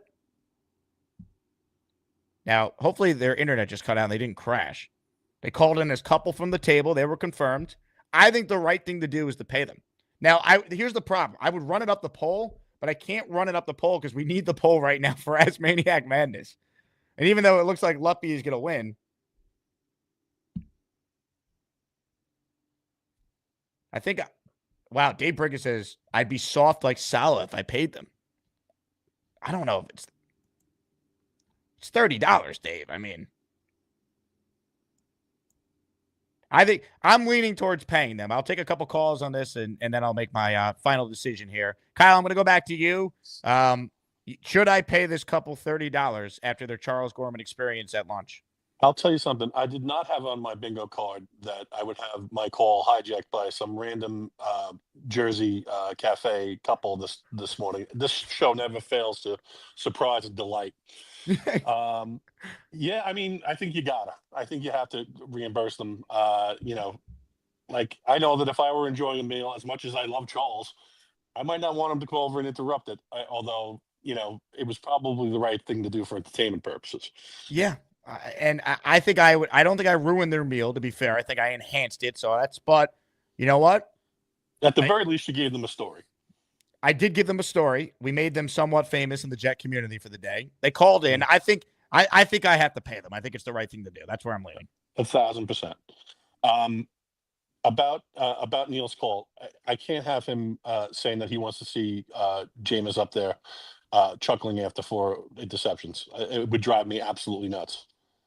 Like, I get it. The guy is, you know, he's got a fun personality and stuff, but we want to be a serious franchise. We want to start winning, or are we going to go down this road with a 31-year-old QB who turns the ball over constantly? I agree, Kyle. It's just he's among the better options. Like, I'm not saying he's great, but like, I don't know. A couple updates here. Wow, some breaking news. The couple is back. I'm back. Phone died. Dominic, who is the other guy, the guy in the blue hoodie, he says, hey, now you got 2 subscribers. I think I'm going to pay him. Now, I'm going to check in with a guy who's very old school to get his thoughts. And then I will make a determination whether or not I should send them $30 for their lunch. Now, the one thing I am concerned about is, does this now set the precedent that I have to pay everybody for their lunch? You know, like Rick Kent commented that he's going out to lunch and he's expecting me to now pay for it. So that could be the problem. Rick Kent writes in, those are the kind of people who fall down in front of a store and claim they're injured. Party with Peg and Artie just super chatted $30. ASMANIAC's got your back, Jake. This is from Peg.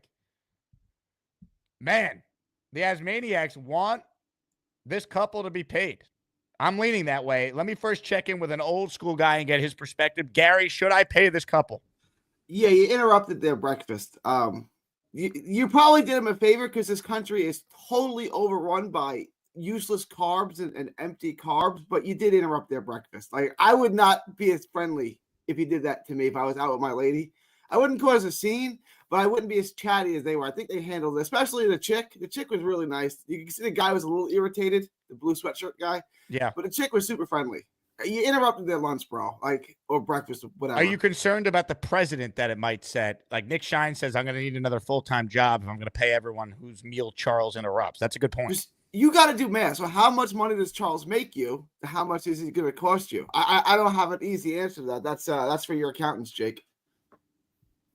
Man, I'll tell you what. I think we have to pay them. I think we want to be known as a show that does right by the people, and this feels like something that needs to be done.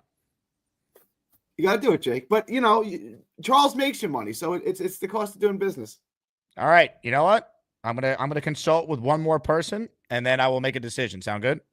Sounds good. All right, ladies and gentlemen. For more on this situation, there's only one guy I can think of that will have a perspective that this chat will respect. Ladies and gentlemen, it's time for Mikey Midnight. Hello, I'm Mikey. I'm Bobby's little bro. Have you seen Jake Graves? She's so beautiful. I love my boy Jake, but not in a gay way. I am so happy. I'm not going to touch anything, I promise. Hey, Jay. How you Mikey. doing, buddy? Yeah, we should pay those couple. I They should were pay so them? nice to. Yeah, they was nice to Charlie and you, and they called back in. I'm surprised. Yeah, that's a big surprise. They call in your show. That's a big thing. I agree. You got two customers now. You got two and then the next year they could be on the Jake Asman tournament. Yeah. And you know what? Their family, there's family ties to the Jets, so maybe they'll spread the word to Yeah, their they family like about the the Jets. show. Yeah, they say Jets, Jets. Yeah. We should tell them to come to the game with us when we go down. We should go down and see them. Tell them to go to the Jets game with us. I think you make a great point, Mikey. Maybe this is the start of a long-lasting friendship with this couple. Yeah, that would be cool. And they could meet me and Bobby too, and you in real life. Yeah, I love it. I'll tell you what, I Mikey, you've convinced me. I'm gonna pay this lovely couple $30 for their meal. All right. Yeah, tell them I love them too. They were so nice to all you guys. I'll let them know. Jersey. Hey, Mikey, give me one of these real quick, baby. Hands up. Yeah. Happy Saturday. Go Jets. Hello, I'm Mikey. I'm Bobby's little bro. Have you seen Jake Graves? She's so beautiful. I love my boy Jake, but not in a gay way. I am so happy. I'm not going to touch anything, I promise. Ladies and gentlemen, a decision has been made. We will be paying for the lunch of the couple that got the Charles Gorman experience during Charles' call into the show today. Bang! Bang! Ladies and gentlemen, I need the Venmo now because I know it was posted earlier, but I didn't bookmark it. Dominic is in the chat. That was the guy in the blue hoodie. Sam with 2 M's was the, as Charles would say, lovely lady who was with Dominic. Please, guys, drop your Venmo, and I will send you $30. By the way, how expensive is this deli? What'd they get? Unbelievable. Jeffrey says, grifters and swingers. Look, not everyone's going to agree, but I think this is the right move. You know, Mikey Midnight said to do it. We know Mikey's got a heart of gold, and if he believes these people are genuine, then I think we got to do it. Dominic says, this is Sam, the girlfriend. Thank you. Venmo, Dominic K, CCM. All right, I'm going to do it right now. You guys said 30? Confirm 30. I think they said 30. Ladies and gentlemen, Nick Shine, by the way, sent me a Venmo of $6.90. So Nick Shine is contributing to this as well. All right. Ladies and gentlemen, let's send this Venmo here. Deli prices are nuts, by the way. That's one thing I have definitely learned today during today's show. All right, Dominic K C Ampy. Oh yeah. This looks like blue hooded sweatshirt guy, right? Everyone see this? That's the guy. Yep. It's got to be the guy. All right, ladies and gentlemen. The lunch of champions paid for by the Asmaniacs. This lovely couple better be voting Gorman now in the tournament. I mean, there's no way they can, right? They're a part of Gorman's rise. You know, when they do like, the montage at the end of March Madness, like this call will be in it. Ladies and gentlemen, the Venmo has officially been sent. I don't know the last 4 digits of your phone number, Dominic, so I'm going to do it without confirming. We're leaving it up to chance. Ladies and gentlemen, done deal. Oh, hold on. Did it go through? Let me know if you got it. Boom. Done deal. $30. The Asmaniacs have come through. Dave Brigg is not happy. He says, I just set the precedent for moochers. Dave, I think this is a unique situation. Sam just wrote in that they're voting for Charles. They subscribe to the channel. They wrote in Go Jets. It's happened. They got it. Confirmed. It went through. Ladies and gentlemen, this is an all-time moment in show history. Charles Gorman, man. Did Charles just win the tournament with this call? Well, people, this is unreal. Unreal. Wow. All right. Hey, I think we did it. I think we did it. Oh, I should have added one condition, by the way, in paying you guys. Charles now gets to go out to lunch with you whenever he feels like it. Oh, my God. All right. It went through. We did it. Congrats to the lovely couple. Someone wrote in, Gorman cost you $70 today. He really did, right? I'm breaking even this show if I'm lucky. People, give some memberships. Klecko jersey, Gastineau jersey, Lions jersey, Abdul Salam jersey, all signed, and a signed Sack Exchange helmet. What a moment. I love it. I love it. All right. Let's get back to your calls right now. Purple Belt Mike is standing by. Mike, did I make the right decision paying this couple? Yeah, you did. It's an epic moment in the history of the show. First time that it happened, you had to do it. But they have to pledge allegiance to the Jets. Be Jet fans. You don't have a team yet. Now you got the opportunity. Yes. A Jet show. You got to say, in the chat, say you're Jet fans now. I don't want to hear go Jets. I want you to say I'm a Jets fan now. I agree. And look, what I liked about it is they did say there's some Jet ties to the family. The lovely lady was wearing green. The Green Street. They live on Green Street. They live on Green Street. The gentleman said his family were Jet fans. Dominic actually just wrote in here. We got to get a membership now for Dominic. Someone get Dominic a channel membership. I love it. Yep. Yeah. I will say, though, this is peak Charles Gorman to pick the most expensive deli of all time. After I sent him $60 thinking I was going to pay for his popcorn, and he ends up getting a large pizza, soda, and the whole nines at the movies. Yep. Gorman has a way, but he definitely won the tournament with this call. This is an all-timer. This is good. Look, if Mikey Bindyke doesn't beat him in the final, I think Gorman's winning the whole thing. Yeah, Gorman's going to win the whole thing now, for sure. It changed my whole view of what I thought was going to happen. That's amazing. Yeah. Yep. His best stuff for the end. If we really take a step back and think about it, Dave with a great point. I just paid $70 for 4 people to go to a bagel shop. Yeah, well, a dozen eggs is $11. Unbelievable. It's crazy. Yeah.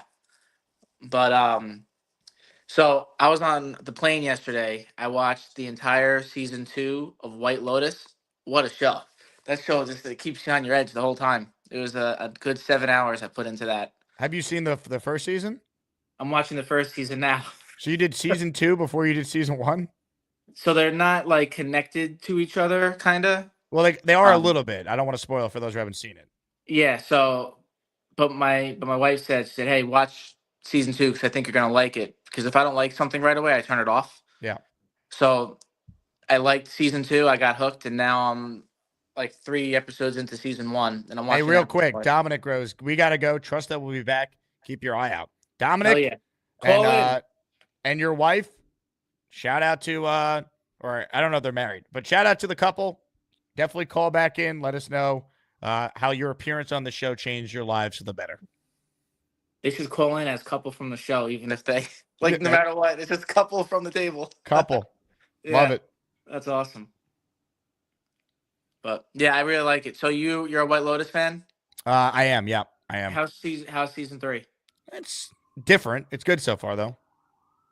Yeah. Season 2 was awesome. I like the song, like the theme song. Yeah, well, they changed the theme song in season 3. Watch season 1. I think season 1's better than season 2.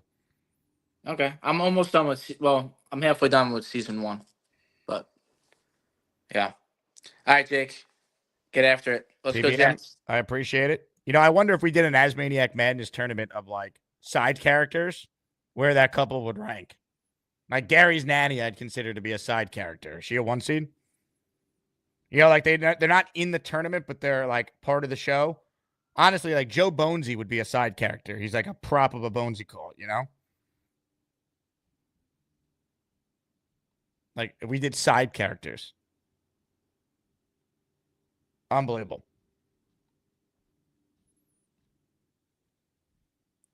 Comments, questions, super chats, cut the line. Let's get to more of your calls right now. Ladies and gentlemen, We mentioned this man's nanny. It's only fitting if we go to him right now. Gary is up next. Hello, Gary. You're back. This has been a surprisingly eventful show. Like, even in the midst of the off season, when we have nothing going on, you keep it interesting. The Charles, we'll call it the lunch episode, was entertaining. Well, I'll tell you what, we have things going on though now. We actually have moves happening that are impacting the Jets, and then Monday we actually are going to get signings. So it's picking up now. This upcoming week's going to be nuts. We haven't done it. There's been a lot going on in the league. We haven't done much. The Jets haven't done much yet. But yeah, I think that's gonna change shortly. I think he did the right thing paying for their lunch. Like, the dude's out to. I would not have been so friendly. Like, if I was out to eat with my wife, just the two of us, and you got Charles coming over to me asking me stupid questions, I'm not gonna yell and scream and curse at you, but I wouldn't have been as friendly as they were, to say the least. Interesting. Like, I think he did the right thing.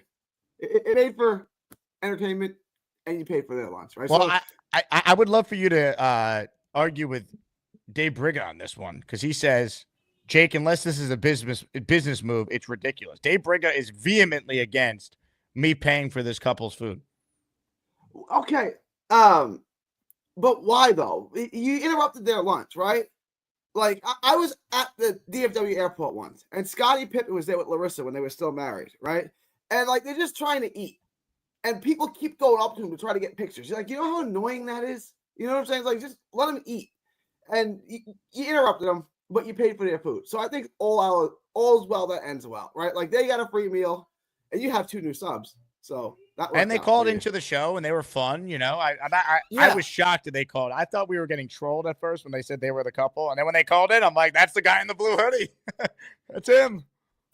They were good people. And the blue hoodie match, so we know it was the same people. They were good people. Dave Briga says Jake is not responsible for Charles annoying people, Gary. You did go. Okay, true. That's true. Would Charles have gone up to those people had you not asked him to? But let's be honest. Now, to be fair to Dave's point, Charles didn't have to listen to me. I agree. Charles is a grown man. And Charles, look, you're doing good. All right. You get in your own place, get a job, stop eating junk, and start exercising. You become the man you want to become. And then the romantic partners, that's what he's looking for. The romantic partners will fall into place. Let me tell you something about women. Women wait at the finish line and pick the winner. Okay. So win in life. Just become the man that you envision. And then the women will be waiting for you. All right. You're doing it backwards, trying to get the woman and then win. Now, you got to win first. And then after you win, the women will be waiting there. Gary, there's a guy on the line who would like to dispute your takes on this. Dixon Yass is up next. Hello, Dixon. Yo, what's up, guys? Hey, Gary. Dixon's a good dude. What up, Dixon? And it's been a couple days. Oh, nothing, dude. What are we doing here? Listen?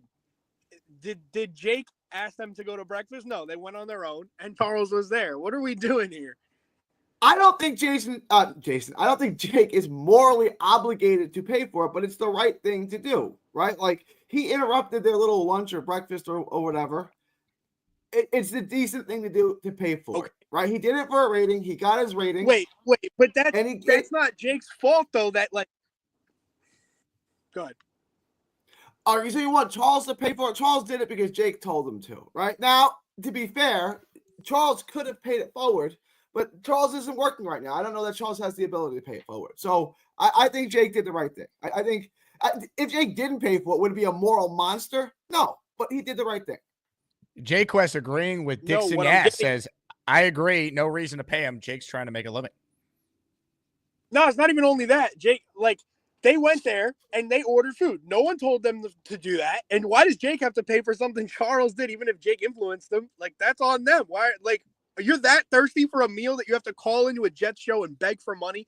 And I bet you that lady cannot name 5 Jets players. And I also bet you that she's never going to log into the show ever again. Ever, never, ever again.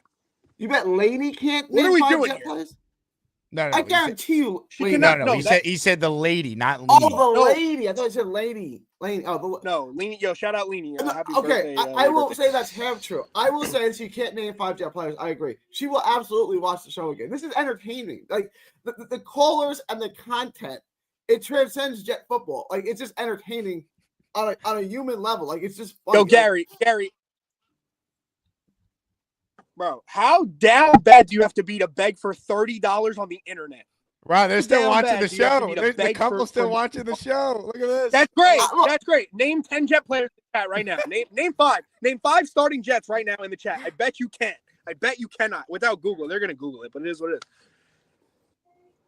I think you go a little hard on him, right? Like it's if it was me, No, I'm I'd not be angry. You're just so down bad bad for about it. I begging on wouldn't an have been internet as show friendly for as they money. are if they What interrupted are my we lunch with doing? my lady. Like, Jesus Christ, what are we doing here?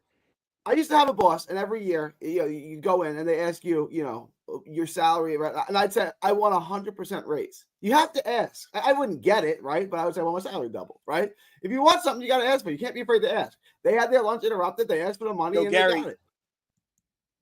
So if they shouldn't be scared to ask, should they sit out front with a cup and say spare change, spare change? Should they wait and just try and collect money at that point, or like what are we doing?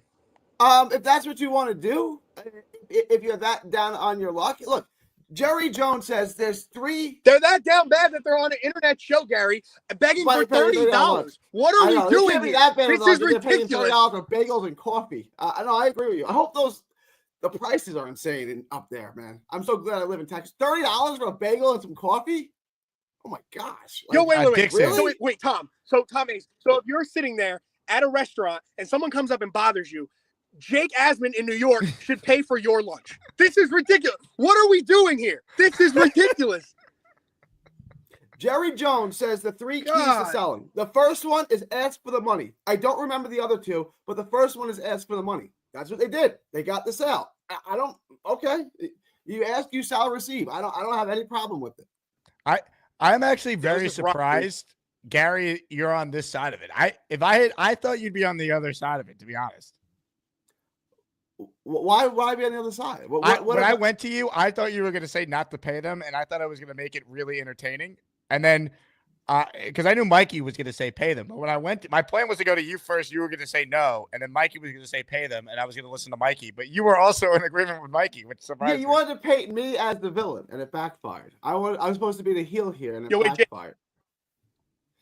Yo, Jake, hold on. JJ in the private chat's talking about this guy's an idiot. If he's talking about me, that's a bold statement for JJ to be talking about other people are idiots. That is crazy work. I'm not going to lie. Ladies and gentlemen, let's find out if JJ's talking about you. Yes, I am. You're an idiot. Charles Gorman. How? First of all, Jake, let me, can I explain? You're saying how? Let me explain. Jake uses Charles Gorman for content, right?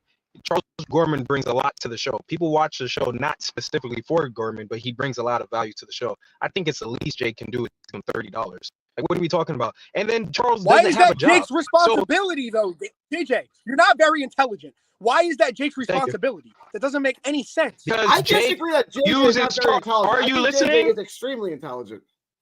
I don't think he's listening. No, I'm not listening because someone cut the cord to your router, JJ. Someone cut the cord to your internet. I'm not listening. No, I can't hear you. I got the cord to your router. Anyways, Charles is a valuable part of the show. So Jake, it's the least you can do is give the guy $30. He doesn't have a job. Matter of fact, Charles, send me your Zelle. I'll send you the $30. That's Charles' fault. JJ. If you don't have a job, why? Like that's not Jake's problem. That's not Jake's issue. Charles Jackson, it's has not issues that cause him not to be able to. Wait.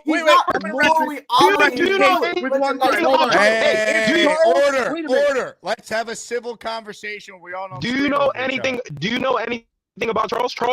He's been trying to get a job, but he can't get a job. He has things that he has. If Charles never called in today, this would have never happened. So whose fault is it? Charles or Jake? Whose fault? Because if Charles never called in today, it never would have happened. But why are you worried about Jake's pocket? Jake can afford to give Charles $30. I never said Jake couldn't afford it. But if you're that down bad, so why do you on an internet show begging for $30, maybe you should go to work and stop going out to breakfast. Is what I'm trying to say. He can't work, you idiot. He can't work. Do you watch the show? It's been documented that Charles can't work. I'm talking about the people that were eating at the restaurant, not Charles. I'm leaving Charles out. If you're that down bad that you need to come on an internet show and beg for money for your breakfast, not Charles, the other people, then maybe going to work and not sitting there eating breakfast at an expensive deli. That's what I'm getting at. Okay. Okay. Anyways, what's your real name? Because I don't understand why you. Yeah, what's your real name?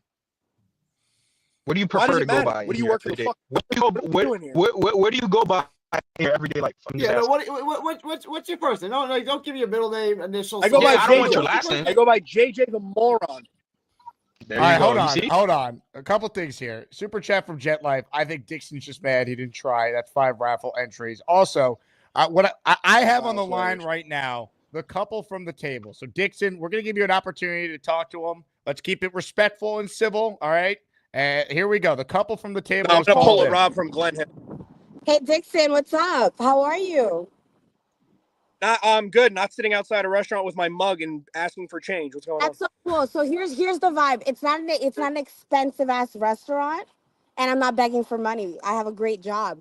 But if You I'm gonna literally get typed put in the on a chat and said, show, "Why don't if you I'm I'm pay gonna for get my put on a breakfast?" show with If I'm gonna get exploited PJs, for content, if I'm getting I'm gonna get exploited, paid. I'm getting paid, babe. I'm gonna get the dinero. You're doing it for free. You're the idiot. Yeah, I mean, that's 'cause I have a crazy. fucking life. What are we It's doing? Here? incredible. Yeah, your life is sitting on a show and not getting paid for it. You're Thank you, free Jake. content. Thank you, Jake. You make him money. That's crazy. Yeah, This that's is fine. unbelievable. Because And I Jake do work. does a lot I for the do community. work. Like what? So, Jackson, if you need your eyes checked, you can Yeah, come over Jake to my does a job. lot I for can the check you. community. So yeah, he's making money. Like, what are we doing here? Craziness, right? This is Well, unreal. I Hold just on. have to say thank you to the chat. Thank you for the chat for being so lovely. So how are Thank you you, begging Jake. for money when you commented first saying, Jake, you should pay for our breakfast? What are we doing? Because it was funny. It was a funny gag, and then you know what? Jake was like, "Fuck it, maybe. Let's see what the chat says." You know how many views and how much money he's gonna make off this clip? I mean, literally, we just paid him way Oh more my than God, $30. Jake, they're definitely on EBT. What are we doing? EBT, I fucking wish, brother. I wish. Ha! Not that lucky. Sorry. Not in Is this the first America. time you guys have done something like this? Actually, no. We've gotten asked to do a couple of shows before together. So thanks. This is the actual show we jumped in on, though. Wow. Okay. So this is your first opportunity to be a part of this. Something Yeah. like this. And again, Dixon, don't be so upsetty, spaghetti. Because I fuck with the Jets. I have Don't family. be so mad that you Hey, didn't that's get my line. Don't $30. take that. That's my line. Don't do that. Sweetheart, I don't even know you, but I didn't mean to take your line. It's okay. You can take it back. You can take it back. And Dixon, if you want, All right, maybe but next I'm week, taking that back. if he has another one, I'll send you $30, okay? Because I gotta wait till I get paid because I'm Yo, so say broke. less. Yo, we on the Wow. same team. Dixon. Well, we gotta go. We're cleaning out our cars. Thank you guys. Well, a Be couple from nice. the Have a table. heart, Dixon. It's Dominic and Sam, right? That's your names. Yes. All right. Well, Dominic and Sam, you guys are forever part of the history of this show now. So I appreciate you guys being a part of it. This has been a wild one. Well, enjoy your day, guys. Toodles. Have a good one. Bye. Ladies and gentlemen, the couple from the table. If you tuned in late, you missed a lot. Unbelievable. Dave says, send your payment to the Jake Asman Show. I wish Brigga could call it. I would love him and Gary debating this. All right, Gary, you heard from the couple there. Thoughts on what you heard? I think this is getting blown way out of proportion. I think you interrupted their breakfast. I think it was a nice gesture to pay for their breakfast, and you paid for their breakfast. I think Charles is trying to build himself up, and I think he's in a rough spot right now, so you gave him a hand. I don't see any problem with any of this. I think he did a nice thing, and I think he did the fair, reasonable thing with the couple. I don't see any problem with anything that occurred in that cafe. Dave Except for the Brigga $30 says, for bagels and coffee. Brigga says you showed your true colors and you're soft. Why? Because I paid for the breakfast of the people who I interrupted. Like, why would that be soft? I think it's a decent thing to do, right? You interrupted their breakfast to get a view, to get ratings, to have an entertaining show. You got it. All right. The least I can do is then pay for your lunch, right? I interrupted your breakfast. I'll pay for it. It's fair enough, right? It's a fair I agree with transaction. paying for it. But my initial read was I was going to cover it the whole time, but I wanted to make sure I wasn't on an island by doing that, and I think the chat agrees. I'm just surprised that we're aligned in this. I really thought you'd be on the other side of this. No, the only thing I have, homeboy in the blue sweatshirt, you can't let Dixon talk to your chick like that. Like, go take the phone from your chick. You can't. You can talk to me like that. You're not gonna talk to my chick like that. Like, yo, that was out of line. Like, Dixon, I think you're a great dude, but don't talk to another man's. Like, you got a problem with him, talk to him. Don't get into an argument with a man's chick. Like, that's out of bounds. I think Dixon is Dixon made himself known in the community today with that call. I think Dixon is a part of this tournament now. Dixon is great. Dixon is fantastic. He'll be in the tournament next year. He's a great caller. He's a good dude. But don't talk to another man's chick like that. Like, she was friendly. She wouldn't even seem bothered by it, the whole thing. She was the one that was like, yeah, I'll talk to Charles, right? He seemed a little annoyed. I would have been way more annoyed. Like, she was the least of the problems. She seemed friendly and affable. Dave Briga interrupting. This is live. People interrupt me daily. Okay. Like, if someone came up to you and started asking you 20 questions, and then they said, let me pay for your meal, right? Like, I interrupted. Is that doing something egregious? Like, I think it's a decent thing to do. Like, they were eating. They weren't asking to be on the show, so Jake paid for his food. What's the big deal? Like, what's the issue? You know, a lot of people having strong opinions on this, Gary. Let's check in with someone else who has a big voice in this community and find out what he would have done in the same exact scenario. Ladies and gentlemen, the 1 seed in the Butter region. Oh, you know I like the Yankees and the Jets. Can't believe Jake and Roger Smith are more than just a hat on Bobby. Hey, Jake, I do this to you all the time. I'm a capitalist. I do that to you all the time. That was a capital fish. Capital fish. Do you think I made a mistake paying for their meal? No, you didn't. You did very good. You do it to me. I beg for money all the time for you because you play the videos, right? You do the same thing to me. So that's fine. but that's not what we're talking nice about to you. I thought it was nice for you to. Would you have done the same thing if you were in my shoes? Yeah, if I had the money, I would do it. Yes, yeah. If they come on my show, I'd probably do that. That makes you show. It's always about your show. You're already angling them for the call to call into the Bobby Burnett show. I'm just saying. If I had the money like you do, and then if they were on my show, I'd do the same thing. That would give me more subscribers too. So no, I'm on Jake's side, and then that Dixon. He got to calm down with his comments. I'm telling you, that guy is getting irritated to me too. He's on my show giving me a hard time too. So what is he, like 20 years old? He reminds me of 20-year-old me in a way. I like Dixon. He's like 20-year-old now. He got to pipe down to. He has to respect women first. I agree with Gary. He shouldn't have talked to that woman like that. She was respecting women and Gary is a bit of an oxymoron. No, I'm just saying what the way he talked to the lady. She was very nice, and Charles was very nice. I like Charles. Dixon is disputing ever giving you a hard time. Oh, be quiet! You gave me a hard time last time. So quiet. What do he do? He runs his mouth all the time on my show. You go back a little while last night, Dixon, and find out, or the day before too. You know, so you do that. But Jake, you did great. That was very you nice. were a little edgy yesterday on your show. Oh, Gary, you talked about the who's. No. You started the whole thing, Gary. You started. I didn't start anything. You were a little chip. Jake, It happens to the best of us, Bobby. We dropped that, Gary. We did. We're good. We're past it. It's good. Man, what happened to Bobby? That was quick. Bobby, you there? Yeah, no, he tried. Jake. It's good. Hey, Bobby, there's no issue. We squashed it yesterday. Ladies and gentlemen, sports fans of all ages, welcome to the event of the year, the moment you've all been waiting for. This is the ASMANIAC Rumble. I wasn't trying to bring up any details. I wasn't trying to bring up any specifics. I'm just saying it's all good. But I didn't like the hose that you brought up with Sweet Cheeks last night. I told you this. Let's just squat. I apologize. I should have brought it up. I apologize. I dropped it. Sweet Cheeks. What the heck happened here? No, Gary was talking about Gary. See, I want to drop it. I want to squash it. We were talking about the Halloween game. We're talking about the Jets game. The Halloween game with Sweet Cheeks. He called her a hoe. He wouldn't have done that. All that. That's okay. That was squashed yesterday. Yeah, that was all done. I need to know what happened here. So, because obviously the You my can go audience check out is. Bobby's show. Go check out Bobby's show. I will watch it back. What happened? Hold on, I will watch it back, but obviously my audience is a little bigger than Bob's audience, so I don't know if Yes. everyone saw what happened. I was out at a comedy show last night. I missed it. So which comedy show? Sebastian Maniscalco. That's not important. I'm just saying I missed your show. I want to know what. He's fun. He's good. He's good. He's very funny. Yes, it was a great time had by all. Okay.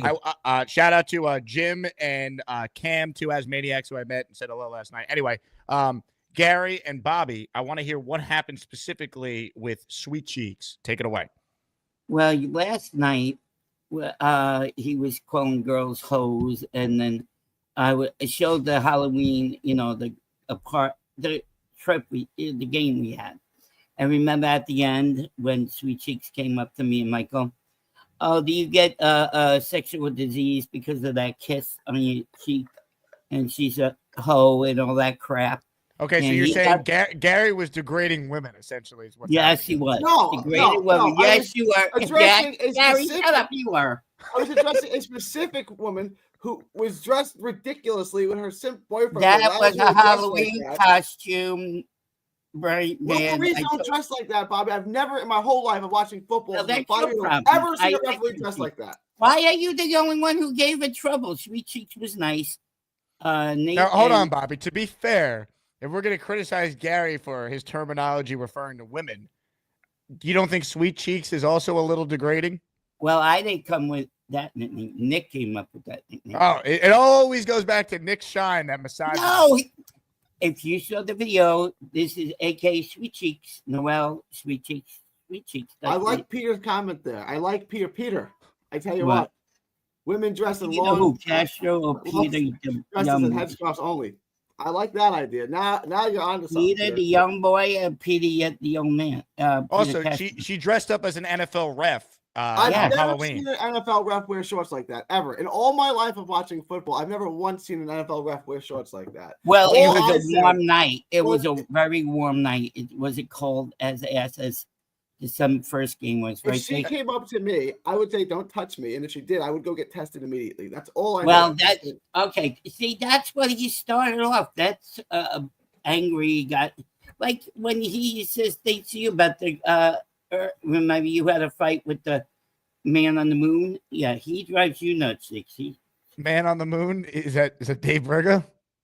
Yeah, no. Well, you yelled at him. Remember, Gator got you and him arguing on the moon together. Yes. Yeah. So you know how he gets on your skin. He got. So how did this conversation end ultimately, Bobby? Did you and Gary? Well, we squashed the beef finally. I gotta go, guys. I gotta go. This has been lovely. Oh, see? Yeah, this has been lovely. Yeah, okay, I got an urgent text. All right. So real quick, that's all that happened. If that girl came next to me, I would say, don't touch me. I don't know what you have. You don't look very clean. And then if she came up and kissed me, I would have gotten tested immediately. Like the gonorrhea can kill you, Bobby. It can get you. On the cheek. Yeah, I'm gonna get gonorrhea and kiss on the cheek. Yeah. Oh, I got gonorrhea. Oh my God, I got gonorrhea. Oh, she kissed my cheek. I got I would. What's the downside in getting yourself tested? What's the downside? A kiss on the cheek, you gotta get gonorrhea. That's when you have sex. You have to have sex to have gonorrhea, not a kiss on the cheek. All right, I'm not gonna get too graphic, Bobby, but well, I gotta go. Oh my God! Now he has to drop off. I do. If you saw my text message, I gotta go. Bobby, I love you. I didn't mean to start a thing. I love you too. All right. You be good. I got one kid, JJ. I have a daughter named Stephanie in the back. JJ's in the back. Man, that got intense there. I know. Will you get gonorrhea for kissing a girl kissing you on the cheek, right? You don't. I don't believe. Now, I've never had gonorrhea, but I don't think you could get it from a kiss on the cheek. Yeah, that's a sexual disease. You have to have sex to get that. I've never had sex, so I don't know. Jack talks. Jack. We'll just get. Wow, I'm ignoring that comment. I thought I set him up to ask what. Never mind. No, anyway. I do. I think you were very nice to the couple. The couple seemed very nice, and you did a great job. Thank you. Yeah, you did your job. Real quick, I got some super chats here. Kyle says that couple obviously travels grifting YouTubers. Maybe they do have a grifting I business. doubt that. Big fella Dixon Yass has gone full Super Saiyan legendary. God, Dixon Yass made himself known to this community today with that call. Yeah, That well, is have a tournament respect call for there. people till you don't even know them, so have respect for them. Kyle says the longer you argue about it, the more content, the more obvious it was the right thing to do. Yeah, I think it was the right thing to do. You did good. It's your show. You asked the people in the chat, and they agreed with you. Purple Belt Mike, I just want to update the chat. Beast needs help. He said he injured his ass boner, whatever that is. All right. We'll have... what's that thing? I think they talk about where I hurt when they fell back. It's the bottom of the bone, coccyx bone. Also, Gator, when you rewatch this later, I'm going to need you to isolate the clip of Bobby do that. Oh, I got gonorrhea because that. Yeah. Oh, I got gonorrhea. I'm gonna die. I got kissed on the cheek. Yeah, God. Oh my God. Yeah, Jake, I agree with you. You did that was a very nice couple. I like the couple. Your brother said I did the right thing, and he's got a heart of gold. Yeah, he does. You have a heart of gold. I appreciate it. Yeah, but I did that to you in the past too. All the time. Yeah, you've strong-armed me into money before. Yeah, so it's not like you did it. You did it out of your heart that time.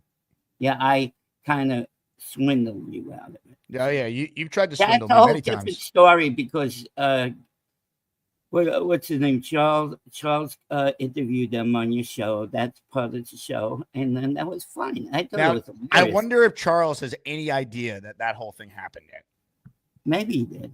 I doubt Charles even knows that the couple that he spoke to then called into this show multiple times, and I paid for their meal as well. Well, I think that's good. You did good. It comes out of your heart. Someone Jake, tell me what the AI says for the chat recap. You don't have to do that if you didn't want to do it. Came out of your own heart. Nick Shine says, did Bobby get AIDS? It would explain the weight loss. Did you get AIDS, Bob? Oh, yeah. This girl kissed me on my right cheek. I got AIDS, and I lost pounds. Yes, that's what happened. I got AIDS because somebody kissed me on the cheeks. Yeah. I've done a lot of shows over the last 4 years. I've done this channel now. Yeah. This is one of the funnier ones and more unexpected ones we've ever had. We've hit on a lot of topics today. I respect you, Jake. Don't have anybody saying that was the wrong move. Like Dixon in the ass. Yeah, Dixon in the ass. Yeah. Yeah. Well, he doesn't even have a show, and he pops on your show and says that. To nice people. I thought they were nice people myself. All right. Well, you know what, Bob? If you and Mikey think I did the right thing, I feel good about it. I hope you have a great wedding. You're the best man. Oh, yeah. Where's this? Long Island? Long Island, yeah. Where you grew up? Not far from it. Okay. Well, good luck. Have a good travel. Thank you. And we'll see you on Monday. It's very far. You know, I'm going far and wide to attend. Oh, you have to go all the way down to that way? No, it's in Bethpage, so it is a quick ride on the Long Island Railroad. Okay, yeah, on the railroad. Yeah, I can see that could be a long trip. Wow, yeah. Rick Kent is saying they want you to think they're nice people while they rob you blind. Rick Kent, I have to disagree with that. Sorry, you're a great guy, Rick Kent, but I disagree. Interesting. Okay, Jake, have a great safe travel, and we'll see you on Monday. All right, thank you very much, Bob. You have a great day. I thought there was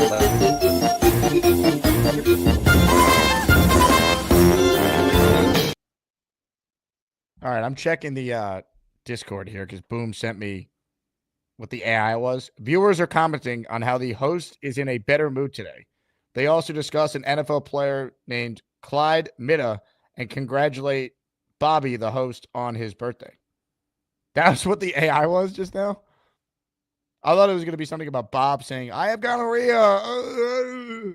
And it was going to be like, viewers are reacting to Bobby saying he has gonorrhea.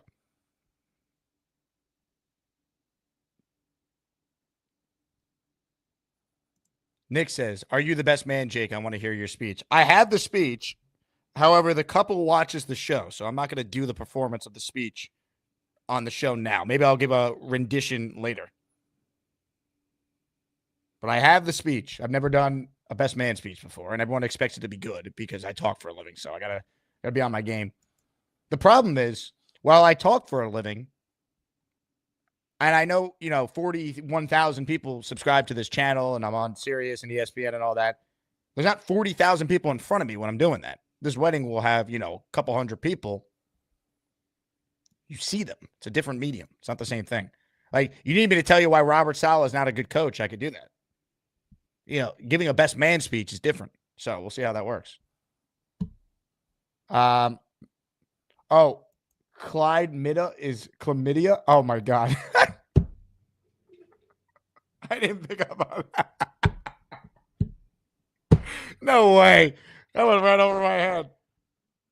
Viewers are commenting on how the host is the better mood today. He also discussed an NFL player named Clyde Mida. That's chlamydia. I didn't pick up on that at all. That is great.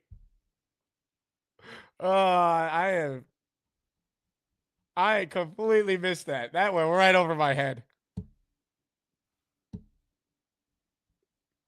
Oh my God. Live call from the reception later. The wedding's tomorrow. Tonight there's stuff because I'm in the wedding party, but it's a Sunday wedding, which don't even get me started. Sunday wedding the day before free agency. Now, look, I respect the hell out of a Sunday wedding in March.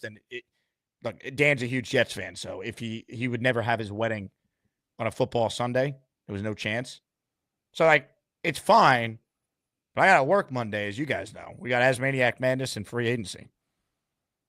All right, this is already a long show, but you know what? F it. It's likely our last one till Monday, so I'll stay on. We do need more raffle entries. I don't know if enough people heard the announcement at the top of the show. Signed Sack Exchange helmet and a signed Sack Exchange jersey. Our top two prizes. Mike D's Nuts, who won the signed Curtis Martin helmet yesterday, is in the raffle for 5. D's Nuts. Robbie Pig, Pete Sinacor, Take Flight, Brent, David Dalrymple, and Ryan Music, all receiving channel memberships there from the Mike D's Nuts. Did I miss any super chats? I don't think I did.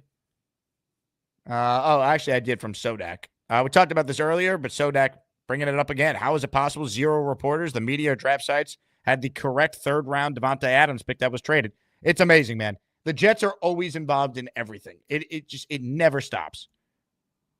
But it's great news. Darren Muji just gained 20 spots in the draft without doing a damn thing. 742 and 73 is a heck of a lot better than 742 and 92.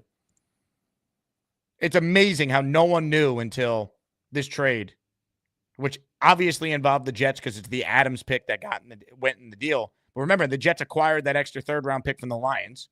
And the ultimate Jet thing to happen, Geno gets traded to a former Jet head coach to coach him, and Sam Darnold, the former Jet quarterback, is going to replace the other former Jet quarterback now in Seattle, in all likelihood. So the Jets are involved in everything, man. That's why I could do this year-round. That and random couples at New Jersey delis calling in after they interact with the one seed in a caller-driven tournament about Jet fans who call into a show about the Jets. By the way, the funniest thing is Gorman trying to explain ASMANIAC Madness to this couple. You explain to people who don't watch this show what this is. Also,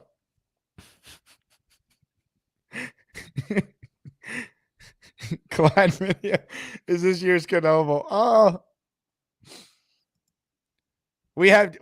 this draft season has already given us Dixon Hall and now Clyde Media. Someone make up a draft profile for Clyde Media.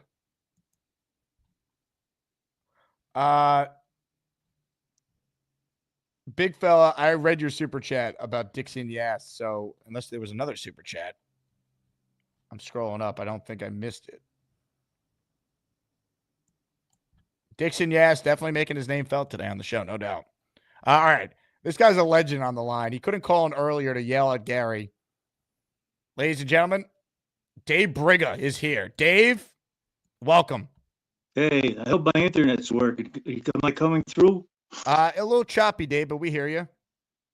Oh, well, anyway, we heard Rick Kent's comment. And now there's a man who's the voice of reason on this channel. All you listen to Rick Kent, you're hearing truth, okay? Now, Charles, my understanding is Charles is not able to work or able to work. Does he have some type of problem that he can't work? Is this a known fact? I mean, so he goes to the restaurant and they spend $45, he and his brother. Does his brother work? Is his brother a worker? I don't know enough about Steady Eddie's job situation to comment. Yeah. Okay, so Charles gets in a conversation with the people at the table. And supposedly he interrupts them. So what does that have to do with you? I mean, unless this is 100% a business transaction, that you're going to get your channel is going to expand from it. Why should you be responsible for what Charles says? Okay, Charles has to be responsible. I mean, come on, let's go. I mean, these kids got to learn how to work. I understand. Listen, I worked at church food bank for X amount of years. And we gave to people that should have never gotten food. But the Lord says, you give to those in need. These people have to, and a woman makes a statement that she was an EBT wannabe. Okay?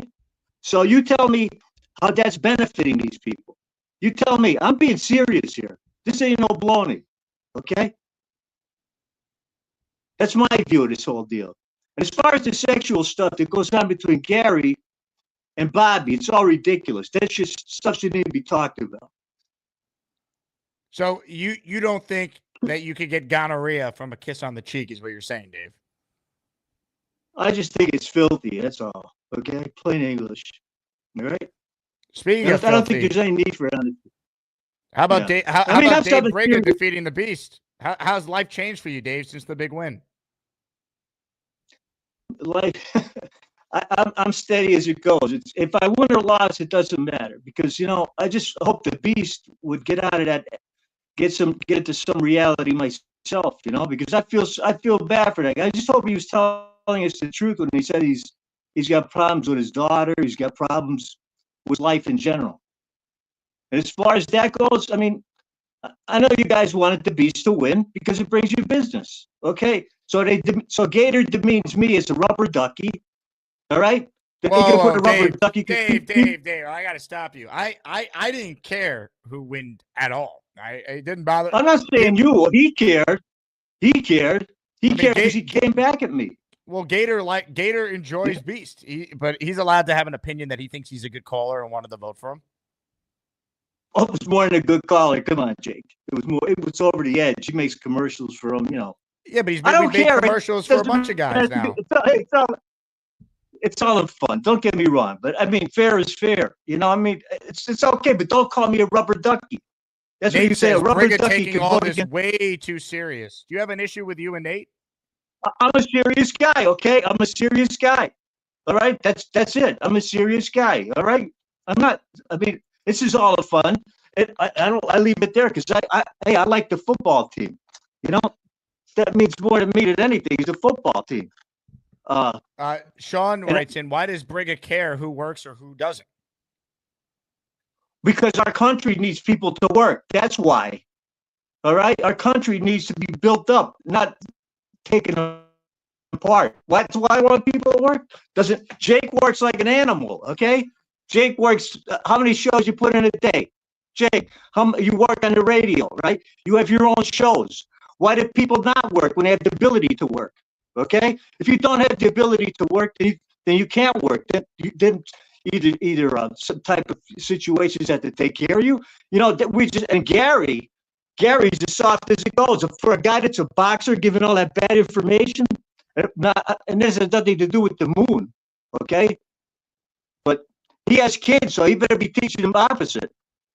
Okay, let me call me serious, but that's it. That's the way I think. All right, because we need a generation here to gets off its rear end.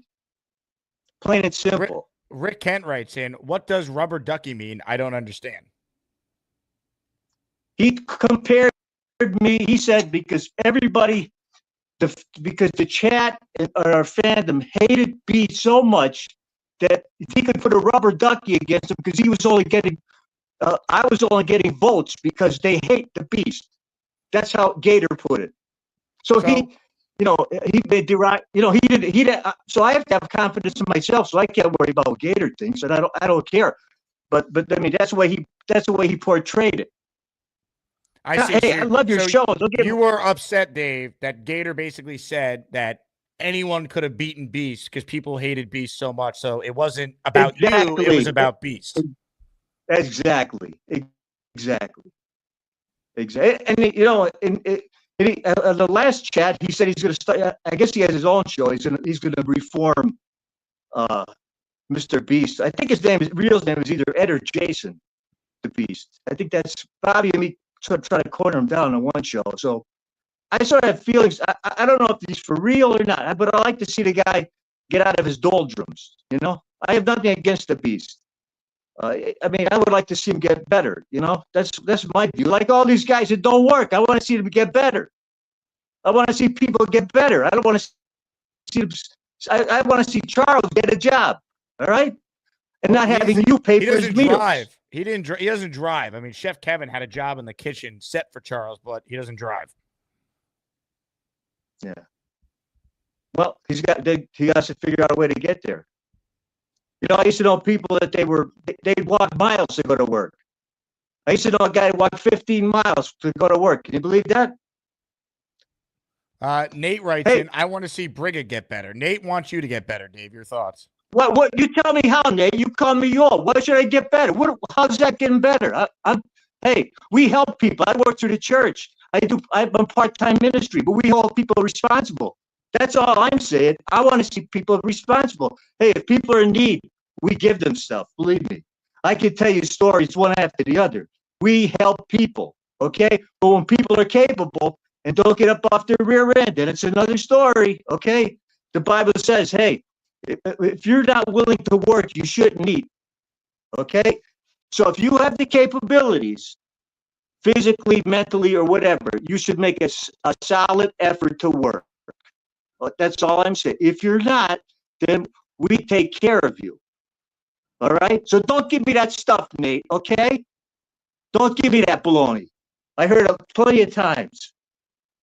Sean and Gary should be a good example as a father of three children. Sean says, Brigga lives off Social Security and he's bitching about people not working. Oh, yeah? I still have Social Security. Okay, I'm not going to tell you what I do for a living. Or, you don't have to worry. Social Security doesn't cover what I need. Okay? And I can live off a bagel, my friend, if I had to. Hold on 1 second, Dave. You're going to want to respond to Nate right away. He said, calm down, old man. You calm down. Okay? Go ride your bike out in the street of New York City. Go ride a bike. Go get some exercise. Go get some exercise. He's always busting my chops. I don't care. I know he's a joker, but enough is enough, buddy. Enough is enough. PA says, Brigga needs to pray for his seriousness. I pray every day. I read the scriptures every day. All right? I teach the scriptures. We teach love, not hate, okay? But we also teach responsibility. And you have to be responsible. Hey, I love the guys. But you know what? Come on. That couple, Charles, I mean, whatever happened, if you're using it for business to build up your channel, it's great. But Charles should have been held responsible for, that's my view. People can think what they want. Everybody has their own opinion. All right. That's it. That's all I'm saying. And as far as our team goes, listen, I've been a fan of this team since 1965. A jet take, yes. What? I just love how you just transitioned right to a jet take. Let it rip, Brigga. Let's hear it. I've been a fan of this team since 1965. I've seen the good and I've seen the way bad, okay? And the last season was probably the worst. But you know what? I see all these takes in a quarterback. And yes, we're quarterback poor. We need a quarterback. We need to, but we can't be negative. Hey, just give up. Wait till the team's we know this is a rebuild. Okay, to think it's not, it'd be foolish. Okay, but let's give these guys a chance. I know, Jake, you love Rodgers. You want to experience the GM, the coach. We all did. But this is what we have. What are we going to do? We have to just go on from here, okay? We have to just go on from here. It's been, hey, like I say, I've seen a good time, 65. I went through those period where Joe Willie came in, the team was being built up. They won the Super Bowl. Then and they start selling off Riggins and this guy, bad management, whatever, the mud ball, just keep going on till last year. But I'm not giving up. I'll go down. Hey, I'm older than Joe B, okay? And he's always crying and belly aching. I'm not going to go there, okay? I want us to win, but we can't give up. Never, never give up, okay? As bad as it is, right? We're hanging in there. But we all have different opinions. We see it in the chat here. We see it through the tournament, whatever. Young guys, old guys. I love us all. I don't like some of the older guys. I don't like, but I try to get along with everybody, whatever it is. But bottom line is, let's just stay solid. Pray that this season works out, that this new regime takes us to higher levels. That's all we can hope for. But don't give up. Don't get discouraged. Let's see what happens with free agency, with the draft. Let's hope they're smart in the things that they do. But I'm not. Hey, Dave, we just got to. Sean says that he's voting against you next time. I don't care who votes against me. I got to be real. This is who I am. What do you want me to do? Because maybe do you work, Sean? Are you a worker? Good. Maybe if he's not, if he doesn't want to get a job, then I don't know what he wants to do. But are you a Jet fan? Okay. These other people, I don't know who they were at the table. Just they told me they were EBT wannabes. That's all I heard. So whatever. Jets, Mets, Jake, Mess, you're a Mess tremendous says, guy. Hey, Dave, Jet Mess says, I have too many fat and lazy out of work callers on the show. Would you agree? I don't know anybody personally, so I'm not making generalizations. I mean, I know the guys in the show, they're all great guys. Some work, some don't. Maybe some are capable, some are not. That's all I'm saying. If you're capable, just do it. Just do it. If you're not, don't waste your younger years. Because I just talked to a couple of people last week, 70 years old, and they have nothing. Nothing. You want to get to that point? I've worked all my life. All my relatives, all my friends, some are gone from this earth, but we all put in our dues. I paid my dues, and I still paid them. I still work. I still have the ministries. I still whatever I do. It's, hey, God is in control. I don't control anything. What do you? So I can only be who I am. That's it. Whatever you see is what you get. I'm not going to be a phony. That's it. Okay. I'm not going to be a phony. Dave. But we're all Jet fans, so let's hope. And I appreciate you because you're a number one guy. You're a real guy. But you know what? You go in for too many of these softies. That Gary, forget about him. Forget it. He's out. He should go to the moon because his advice is just horrible beyond description. Horrible. So that's my take. Love it or leave it. Hate me or love me or like me, whatever you want to do. That's who I am. Beast, get better. I'm praying for you.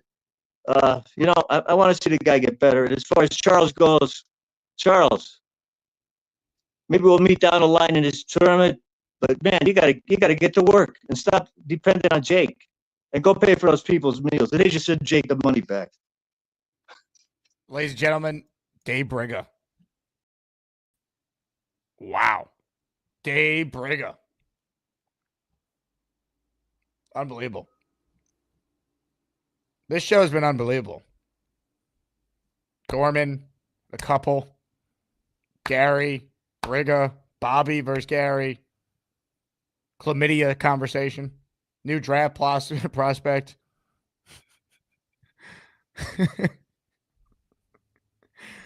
I can't. Rick Kent says, Dave, don't worry about what the hater says. You are going on a big run. Well, Briga's matchup's fascinating, folks. I mean, Briga versus Mike D's Nuts in the next round. Who you got? I'll tell you what, Mike D's Nuts, trying to remind people who he be. He gifted another 5 channel memberships while the Brigga conversation was going on. These are officially from the Mike D's Nuts. Ladies and gentlemen, sing along. D's Nuts. Let's see. I don't even know if I have the 5 for Mike D's Nuts. The show's been so out of control. Let's see. Ben Cattermole, Mike Dieter Lizzie, NYG Eternal, Eric Suarez, and Rick Regan, all receiving channel memberships. Ladies and gentlemen, the #1 Austrian Jet fan getting in on the raffle, gifting 5 as well. Money, money, money, money, money, money.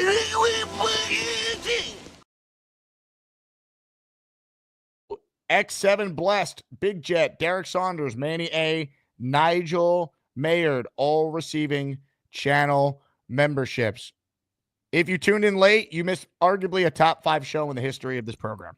That's how wild it's been. Sack Exchange jersey, Sack Exchange signed helmet, our top 2 prizes in next week's raffle. These cost a fortune, so hopefully the lucky winner enjoys it. All right. We got a lot of people on hold still here. This is going to be like a 7-hour show, and it can't be because I got places to be. But I'm going to skip ahead and get this guy's take on things because he was very active in the chat throughout some of the wildness that's occurred. His name is Nick Shine, and he's next. Hello, Nick. I just want to tell Mess that I'm fat and lazy at work today. So don't paint with a broad stroke, okay, buddy? I can't even get work done because I'm afraid to walk away from my phone and miss anything with the show. This has been absolutely incredible today. And I do want to say one thing. How disappointing is it when people give memberships and it's just normal names? You don't get any of the crazy names that you normally get to read that like people create on YouTube. When it's like Joe Smith, it's like, damn, that's a regular name. Brigga breaking down new walls on this show today, proving that if you have bad internet, but make valiant point after valid point, the call must go on. Dave Brigga, tremendous call. Doesn't care what anyone says. I don't want to say he's old school and upset him, but he's from a different generation. Can we say that and not get Dave upset? You know what? I didn't agree with everything Dave Brigga said, but anytime someone's going to go at Gary, I'm all in. You can talk as long as you want. Oh, yeah. Absolutely. You're very easy to win over. Oh, yeah. You want to know how you win me over? If I think you're entertaining for the show, you're in. You're on. 100%. 100%. Absolutely. And as a committee member, I would like to make a suggestion right now. The couple from Metuchen is in a 1 seed already in the bagel store bracket for next year. They have unseated Charles. The chicken soup region is out. We have the diner bagel store region, and they are the top seed right now. Ladies and gentlemen, step your game up. It's a long way to go, but you see, you never know when a great moment's going to happen. Jake, awesome job. 24-hour stream. End it with a mic drop at the Best Man speech tomorrow. Have a great time. I'll be listening. Love you, buddy. Nick, I appreciate it, man. And funny enough, hold on, Nick. You're back. Cut Michael Clemens. I want a Michael Clemens is released tweet this weekend. Do it. Ladies and gentlemen, Nick Shine. Jay Graves says, I love Nick Shine. I do as well. I'm a Nick Shine fan. Tom A's also on the committee. Automatic bid next tournament. Look, it's based on the last calendar year, right? So if we were doing a selection committee meeting for next year's bracket, the bagel store couple would be eligible because they've called in once over the last 3 months. And it's about impact on the show. And their impact on the show is going to be felt for a very long time. So they would be a 1 seed if we did this right now. We got a lot of shows to happen though over the next year. We got to experience another 4-win season first, folks. Get ready. Oh, I smell that 4 wins. I hope I'm wrong. Austrian Jet fan. Oh, I already read that one. Here we go. DDJGB gifting 5 channel memberships. Money, money, money, money, money, money. Omegle, Camp Life, D West, Cyril, Roman, and we got Da Sauce all getting channel memberships. But wait, there's more. Jet Life in the ASMANIAC raffle for 5. Yeah, here we come, baby. Here we come. Here come the Jets, baby. Here we go. More memberships. Cali Jets, Scuba STV, GoFins, Murphy Johnson, Charlie Rich, all receiving channel memberships. Keep gifting if you want a chance to win either of the top 2 prizes in next week's raffle. Signed helmet by the Sack Exchange. Signed jersey by the Sack Exchange. Top 2 prizes in next week's ASMANIAC raffle. Dan writes in, I'm behind, but I have to say it was the right thing to pay for the couple's meal. They were good sports, and Jake got a couple subscribers out of it. Jake pressed the issue, and Charles interrupted them. Look, I think we made the right decision. I know Dave Briga and Rick Kent, 2 great callers, listeners of the show, they disagree. But the way I look at it, me personally, I had Charles do it. Now, Charles didn't have to listen to me. I get it. That's the argument.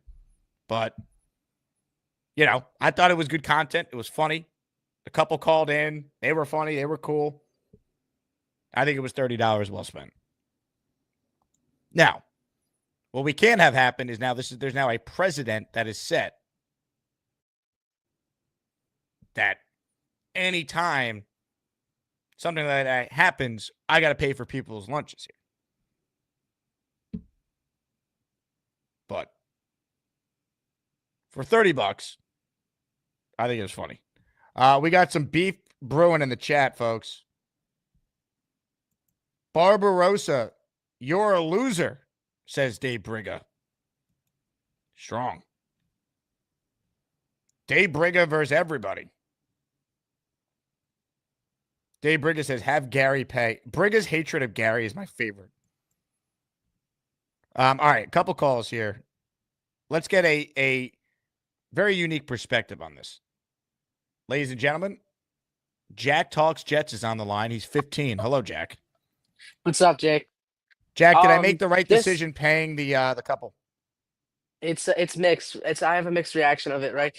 Yes, you did egg Charles on to pay for their meal, but I also feel like I don't know. I kind of agree with Dixon a little bit. I don't believe it's like I don't know. It all depends, right? If I don't see the need for someone to call into an internet show and beg for money, but I also feel like you did the right thing out of like a gentlemanly wise, Jake, because that's what you are. But yeah, I feel like I don't know. I feel like you made the right decision overall, though. But this show was actually dead ass one of the most crazy shows I've ever watched in like the 2 years I've been watching your show. Like I'm so serious. And, like literally for like the whole I think like for like a whole hour and like and a half. Literally the title of this stream was literally like something about like new Jets updates, and literally for an hour and a half it's about arguing over some people that you paid at a bagel shop that Charles Gorman was like annoying the shit out of like for like 10 minutes. Look, Charles, it's really funny if you think back to it. I can't wait to watch the footage like Beast does after his calls and study the tape. If you think about it, I said, hey, Charles, go talk to the guy in the blue hoodie behind you. And he's like, I'm not going to do that. Mm-hmm. And then he did it 2 seconds after that. He just did it. Yeah. So this all could have been put to bed if he didn't do it in the first place.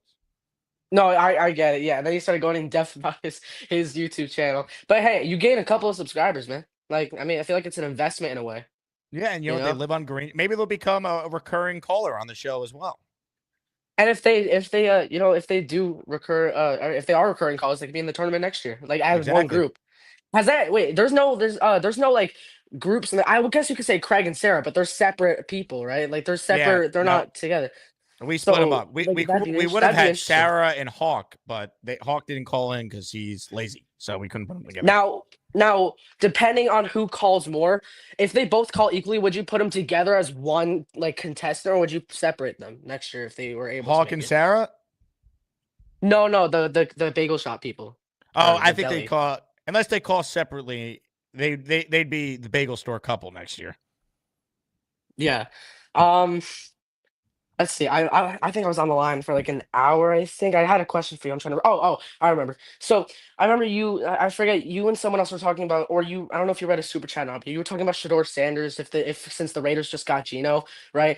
The possibility. I don't like the possibility of us getting a bigger chance of getting Shador because of the luggage that comes with it, right? Like Dion coming to the like if Dion gets involved with all this stuff, I feel like I don't know. I just feel like it'd be Aaron Rodgers all over again, just with Dion.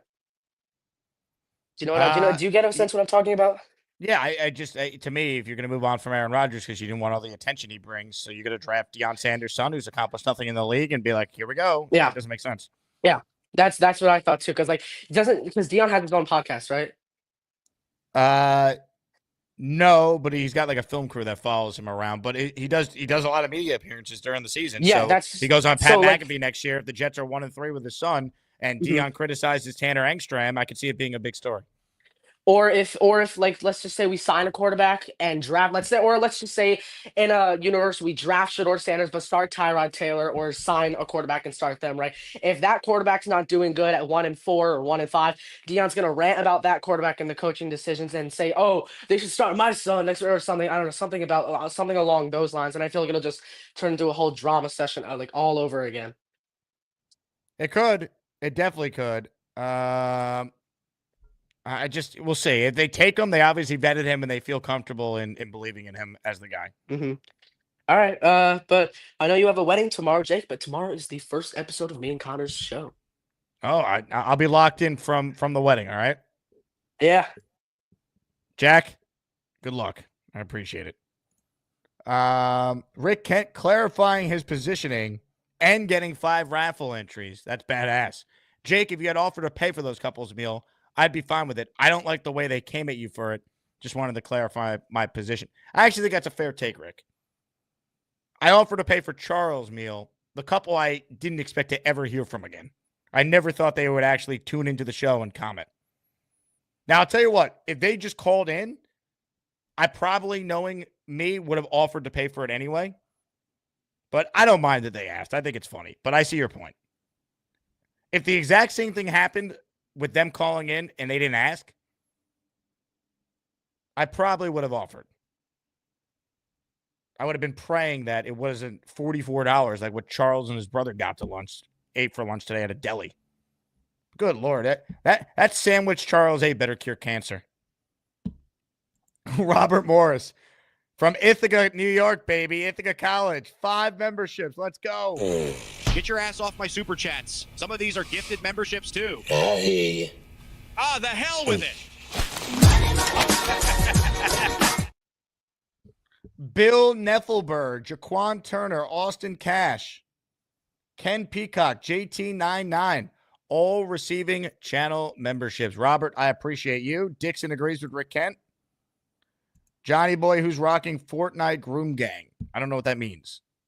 Johnny Boy, thanks for the super chat, though. Let's update the polls as we enter the home stretch here in one of the more wild shows we've ever had. Ladies and gentlemen, in the matchup between Leenie and Luppy, Leenie all over the Lupp man, 68-32. Almost 600 votes have been cast. So vote if you want to send Leenie on to the next round in a potential matchup against who? That matchup would be against Neil if Neil gets by Indy Jets in their tournament showdown on Monday. All right, ladies and gentlemen, this guy is a regular on the show again. The fakest retirement since Brett Favre. JJ is up next. JJ, you're back. Let's give you a chance to opine on the events that have occurred since you, Gary, and Dixon Yass were all on the screen together. Well, I will say the guy Dixon, you should hire him to be your accountant tomorrow because he was trying to protect your money like his life depended on it. He didn't even know that couple. He was willing to die for you, Jake. He was saying crazy stuff to them. They don't know what they're capable of, and he did not care. When it came to your $30, Jake, he was protecting it at all costs. So I do appreciate that sentiment from him. But I do think that you did the right thing. They say closed mouths don't get fed. So that couple, they don't know who you are, Jake. So, they don't know that you're a nice guy, and you probably would have offered to do it anyways if they called in. So, you Closed mouths don't get fed. I don't understand why, but I like Dave Briga. So Dave Briga, don't start, because every time I mention you always start yelling at me. But I like Dave Briga. But I just disagree with him. I think that he needs to realize Charles doesn't have a job, and Jake initiated the interruption of that couple's meal. So it was the right thing to do to pay for everyone's meal. I think you did the right thing, and I think that God's going to bless you for that. I hope so. I could use some blessings with our football team, JJ. That's where I want the blessings to go. Speaking of the football team, that was the worst Bonesy call I've ever heard, and he has had some bad ones. I mean, Bonesy, I don't understand what's wrong with him. I like him personally. Every time I've met him in person, he's a really good guy, but I don't understand what's wrong with him. Like, he loved Joe Douglas, right? Loves Joe Douglas. But then anything else this team does, he's like, oh my God, Justin Fields. I don't want Justin Fields. I don't want this. I don't want that. Why? We just watched Jalen Hurts, right? With A.J. Brown and Saquon Barkley and Devontae Smith win a Super Bowl. Okay, I'm not saying Justin Fields is anywhere near Jalen Hurts, but I'm saying that Justin Fields has never played with the level of talent that a Garrett Wilson or a Breece Hall has. You get one more wide receiver in there, we can start like the Eagles next year. Let's have some. What happened to optimism? You guys, I was supposed to be the negative guy calling in and ranting about this team. You guys are. I don't understand what Bonesy's talking about. The last point I wanted to make, Jake. Listen, you're the best in tomorrow, so I don't know if you know what that means, but you might end up after that wedding having Clyde Media yourself. So just be safe out there. You know, and if you do make a bad decision, make it with someone that you won't regret it with. Thank you, JJ. I appreciate the advice. Clyde Media, though, that is a prospect I think the Jets need to seriously consider probably in the second round. It's a prospect that might come at you tomorrow at that wedding saying, hey, Jake, how you doing? You know, usually it might be a big girl, but I know you can handle that.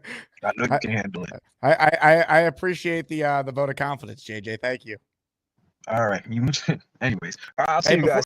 Hey, before you go, Dave Briga would like you to know that he likes you. Everyone has their own opinion. Okay. I'm afraid of Dave Briga because at one point, me and Dave Briga were on good terms, and then B-Mac, for some reason, decided to call me his brother. Then Dave Briga wanted to beat me up because of it. So, you know, I'm scarred from that moment. I've always looked up to Dave Briga as a great hero of mine. He's a good Jets fan. He's always grumpy, which I like because, you know, I'm always grumpy too. So me and him relate. So I'm just glad that, hey, Dave, keep doing what you're doing. We need you. JJ, I appreciate you calling. The return for you these last couple of days has been, he's gone. He's back. Has been a wild turn of events. I'll tell you that much. Yeah, man. I was retired, but, you know, when Connor Long asked me to come back. If it wasn't for Connor Long, I would stay retired.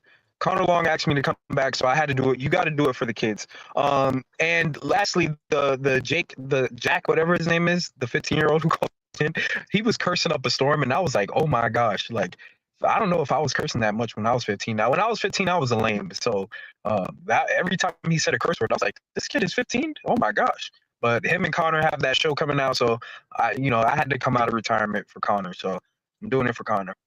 Ladies and gentlemen, the 4 seed in the chicken soup region going up against the big fella in the round of 32, JJ. For those of you who didn't know, a few months back, I had announced my retirement from the Big Asman show. But after today's victory, I have a huge announcement to make. The people, the fans have spoken. I'm coming out of retirement. The great I'm back. Big fella, I'll see you in the next round. May the best man win.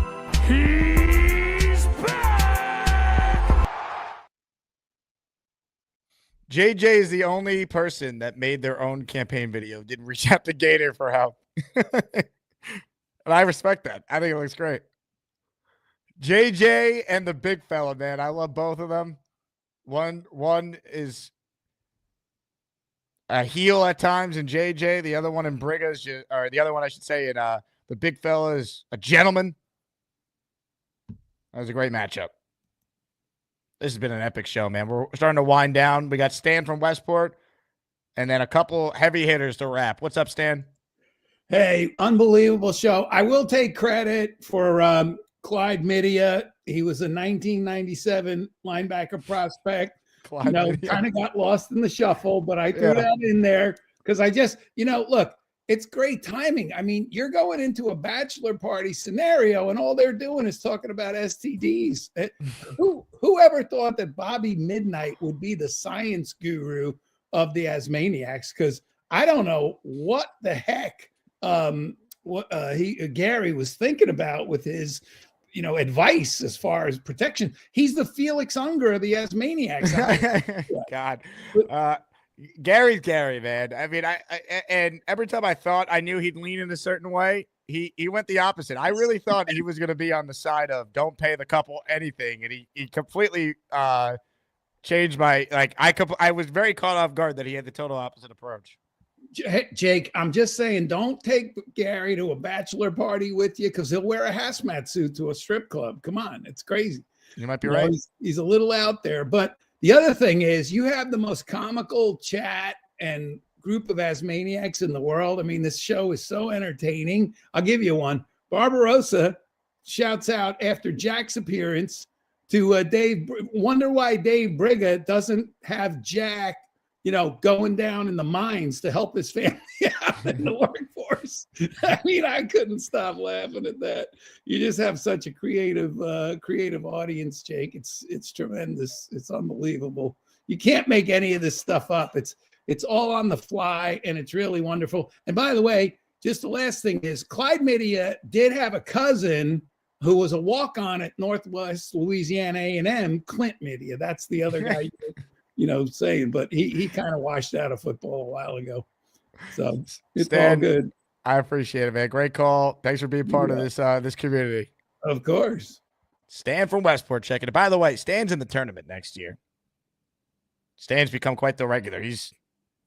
The problem is the amount of people I've said so-and-so's in the tournament next year. We might have to expand our tournament to the actual 68 and do play-ins next year. I don't want to get ahead of myself, but it was really hard to get down to 64. We might have to go to 68 next year.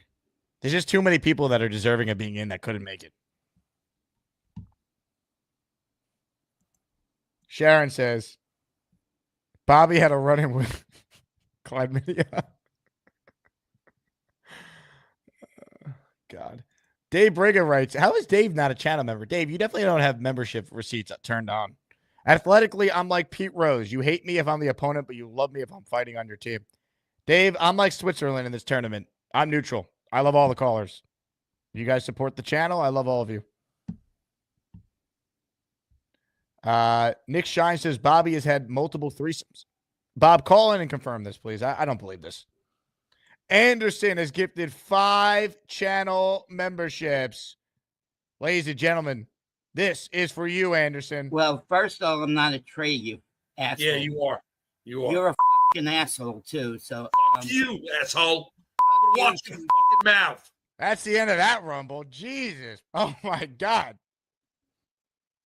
Now, why did I play that? Because I thought it was funny for no other reason. Life and Fictional Pages, Benito Bay, Marvin Meyer, Brian Clark, Kelly Cagg, all receiving channel memberships.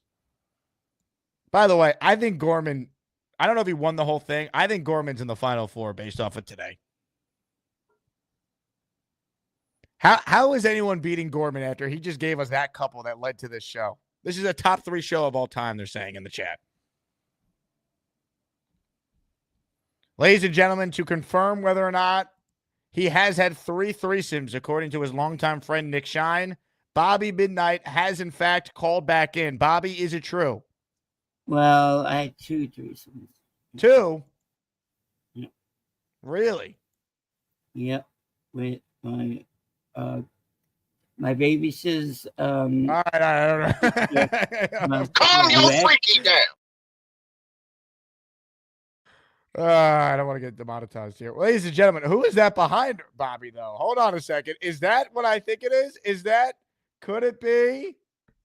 Could it be Mikey Midnight in the house? Ladies and gentlemen, let's find out right now. Mikey! Yay, buddy, we're here. Yeah. Yes. Oh my God, the show will never end. We got the Midnight Brothers together. Yeah. Pull us Hey, full Jay. screen then. Hey, Jake, you going to the wedding today? Pull us full screen. Are you going to the wedding? Pull us full Are screen you so going you to can wedding see today? both of us. Are you going to the wedding today?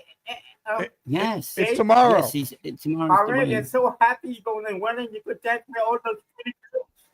You go be having The wedding is tomorrow. He's leaving today to go there. Okay, I didn't know that, bro. Yeah, I know. Tell Jake he's the arsonist. Yeah. You smell what Jake is cooking, guys. Because I got those two new people. They come Jet fans. Yeah. They will love Justin Fields. Hi, Yeah. Jay. Hi, Grace. Mikey. Oh, yeah, Jay. I still love Jen, too. Love I you. still love you. I love you both. You're so cute, too.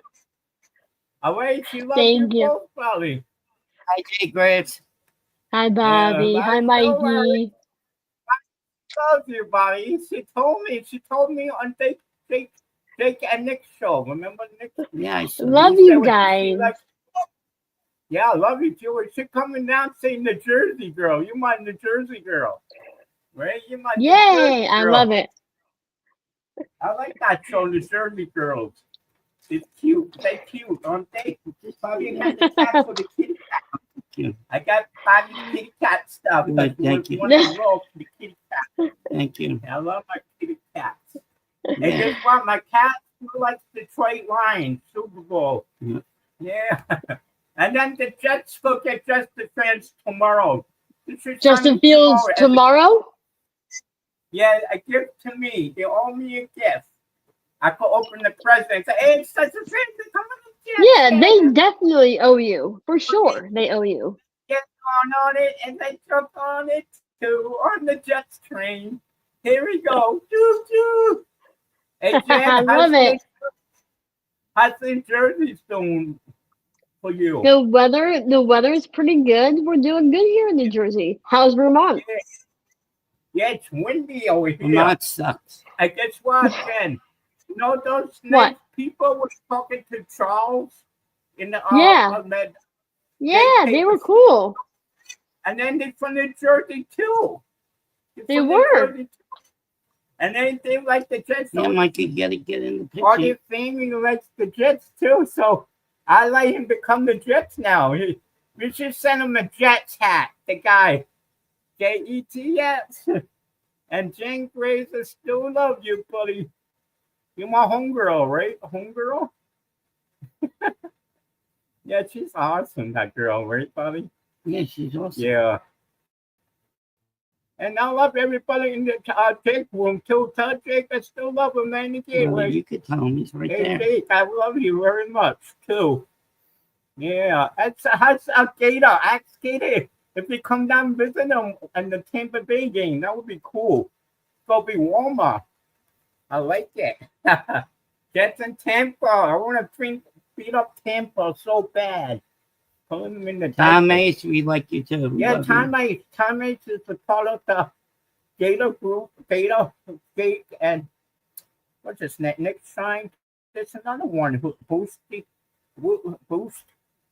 But what's the other guy in the big league? You know, the tournament guys who fixed up the tournament from. Who was the other guy? Oh, Nick Shine. No, this is my chair. Thank you. Hey, Nick Shine. He's fine. This is my chair. Oh, yeah. You like my chair, too? I don't have a chair. Well, you should stay on for my show. You stay over. Yeah, when you come right tomorrow?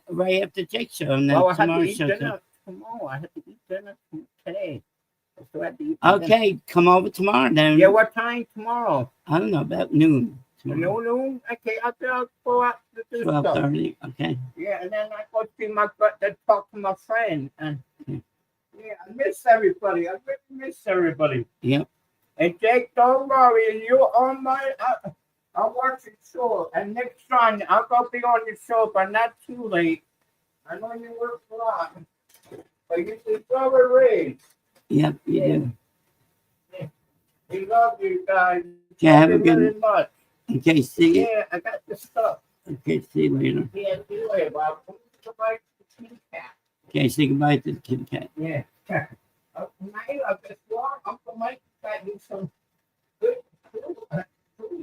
Thank you, Michael.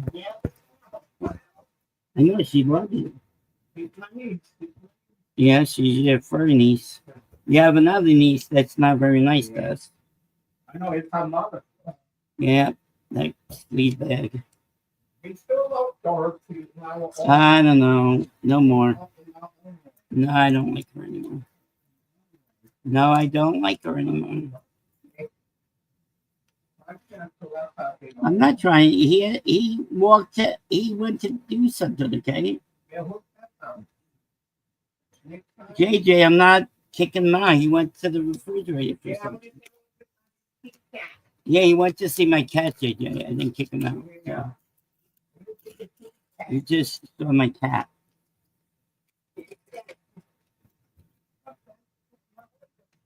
Yeah, you love your cat. Yeah. My cat, and I love your cat. Ophelia.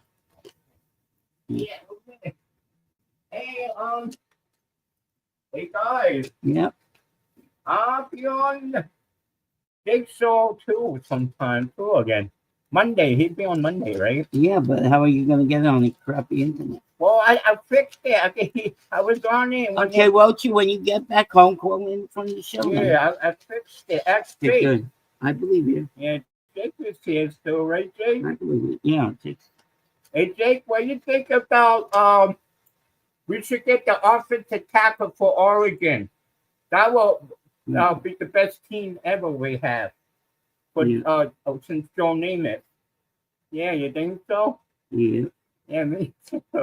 You guys are cool people. At the time next time, I'll probably be on the show tonight. If he has a show tonight, what time is it? No, it's tomorrow night. It's just 2-year anniversary tomorrow. Yeah, what I meant, what's that? What time? 9 o'clock. That's not too late. I'll come on 9. Okay, guys, I'll come on 9. But you could call me later when you get home. Yeah, I'll call you a Bobby show. You bring on Bobby show too, okay? Thank you, my show legend of Bobby Maniac. Thank you. And now Jake will be on too. Have Gator come on. We could chat Jets in Tampa. Yeah. All right, we'll talk to them. Yeah, tell him I'll see him. I gave him his personal invitation if he wants to come on. Gator. Yeah, Gator. I give everybody their own invitation. Okay, Jake, I think I'm done. Yeah. Introduction. I told you about 2 of them they had, so you didn't want to hear it. So. I'll talk to you guys later. Have a great day, everybody. I'll be on my Hello, I'm Mikey. I'm Bobby's little bro. Have you seen Jake Graves? She's so beautiful. I love my boy Jake, but not in a gay way. I am so happy. I'm not gonna touch anything, I promise. Well, you know, I'm getting really freaking pissed. I thought I saw Gary's pretty wife. I need to get some sleep. I'm happy. I wasn't sure what to do there. I mean, they both left at the same time. I had to play both outros. That was that was amazing. Bobby was tapping out, man. He was done. He couldn't wait for Mikey to leave that apartment. Let's call it for what it is, Bobby. I saw right through that. You getting pissed. You want a Mikey out. All right. I don't often agree with JJ, but I do there. Julian says, this show today is amazing. Julian, thank you for the support. I got you in the raffle for 5 with this super chat here. Also, I should mention this to you, Julian. I believe your delivery happened today. You got the signed Pennington helmet, and it should have arrived today at your estate in Jersey where it was sent. I just received the notification. So your raffle prize of the signed Chad helmet from last week, it arrived today. So check your mail. Jared says, just watch the couple at the table bit. That was gold. Could someone tell me the timestamp for that? I cannot wait to watch that back. Gator has not seen a minute of the show today. He's got something going on. So I texted him. I go, top 3 show of all time right now. He wrote back, wow, 3+ hours. Haven't been able to watch. What's the highlight? And I wrote to him, all caps, Charles Gorman, Bobby Midnight, Dave Briga, Gary, Enjoy. I go, I don't want to spoil it for you. Ladies and gentlemen, we heard from JJ. Now we hear from his opponents. Or one of his opponents. His next opponent. The big fella's next. And then we'll get an up-close and personal feel to close it out. Hello, big fella. Hey, what's up, Jake? I just want to say this show has been fantastic today. It's been absolutely fantastic. Everything happened like so organically today. It starts with Charles, man. He's the engine behind all this, as usual. We've had like drama. We've had like the love story. The freaking it's just been so much. This show is amazing, man. And I don't know. The chat's been great today. Everything's been awesome today. You know, for a Saturday, I thought Saturday was going to be a quick show.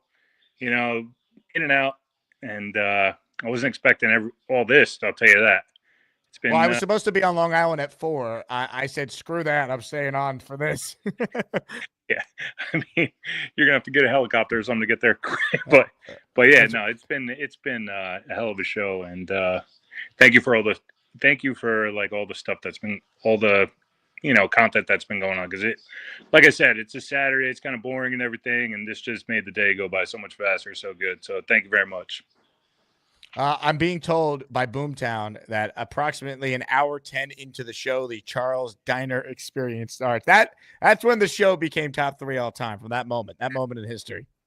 Well, the best is he's like, I'm not going to do that. And then 2 seconds later, he's doing it. I was like, oh, you know what's funny? I knew if I asked him, he probably would do it, but I thought it was going to have to be a negotiation, and he just did it. Yeah. And then the whole confrontation between Dixon and JJ and Gary and everything. It's been a hell of a show today. I'll tell you that. So anyway, thank you. This has been great. Now I'm You're watching the man, big fella. Now I'm watching Tennessee beat South Carolina by 9 so far. Go Vols, let's go. And we'll see what happens.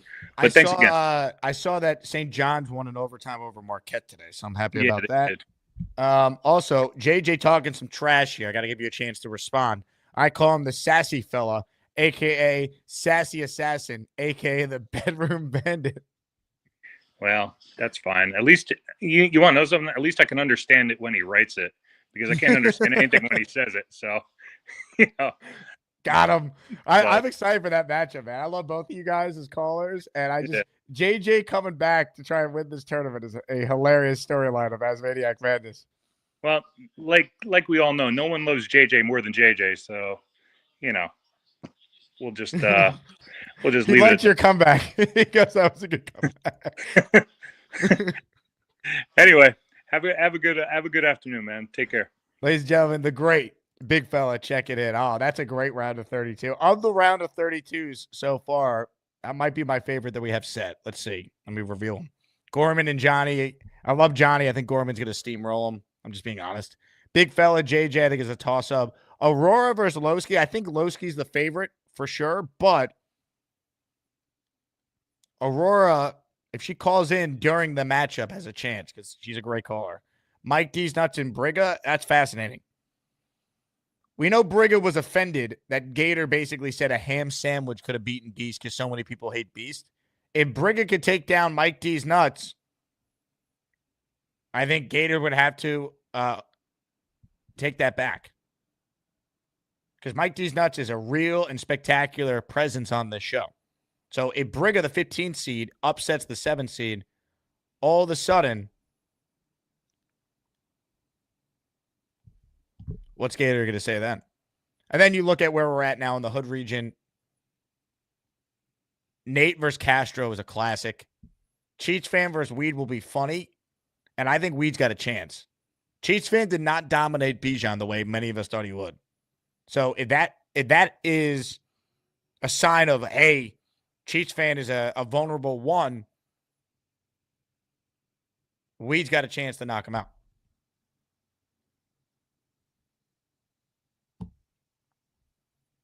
M. Morris says, JJ is a new man after a little time off. He's recharged. Unbelievable. What a show today. June says the JJ Glaze is serious. Henny says A-Rod going to put the Giants on his 42-year-old back. Henny, if he goes there and plays well, I will never let you hear the end of it. I just want you to know that. You're so dismissive of the idea of him going somewhere and being good. And if you're a Jet fan, you should expect it. Did you see Sam Darnold doing what he did? Or Geno? So why wouldn't Aaron Rodgers go to a better situation? Not saying the Giants are a better situation, but why wouldn't Aaron Rodgers go somewhere a year off the Achilles and have a good year like Favre did in 2009? Ladies and gentlemen, our final call as this show has hit over 3 hours and 15 minutes. I planned on doing 90 minutes today. So much for plans. Ladies and gentlemen, we're bringing in today's closer, and it's not who you think. It's someone that this chat reveres. I got my Iron UG. I hope you like my Jets take. You know they call me David T. It's not easy for me to see, but if you bring me full stream, you might like what I had to say. I'll need to get real damn close, cause my vision is dog shit. Hi, Jake. Dave, how are you? I'm doing just fine, and I'm going to brand this a Joe Namath 12-star show for the famous number, and my favorite number, by the way. Leenie and Jay Graves, two classy ladies. You know, we need more and more classy women on to be Asmaniacs. Which brings me up to your breakfast story, if you got time. Charles, you were talking to Charles and his brother, and Jake. What I picked up right away was you got Charles to go over there, but and he was a little timid, and it might be all in the process of Charles becoming more of a people person and stuff. Not that he isn't already. And, you just wanted to get him over there and try to make some conversation. If the couple, didn't want to be bothered, they would have politely, asked him to go back to his table. But, I think he hit the right couple, because you got in life, you kind of have to have the feel for people sometimes. And, the husband was, if he was her husband, a little timid, but the lady was almost like yearning to talk and maybe meet somebody new and the whole bit, So that's what I saw. And then they were good sports about it too. They enjoyed the back and forth, which was awesome. Yeah, a lot of times people go out to eat to get out of the house, and if you meet different people or whatever, it's a whole. It's a whole thing. And the fact that, she got your show on right away, and then they called back in, and, I hope, I don't think I'm wrong. I think they're going to be part of the Asmaniac team, and henceforth you'll have another female, Asmaniac, another female Asmaniac, which we need more of.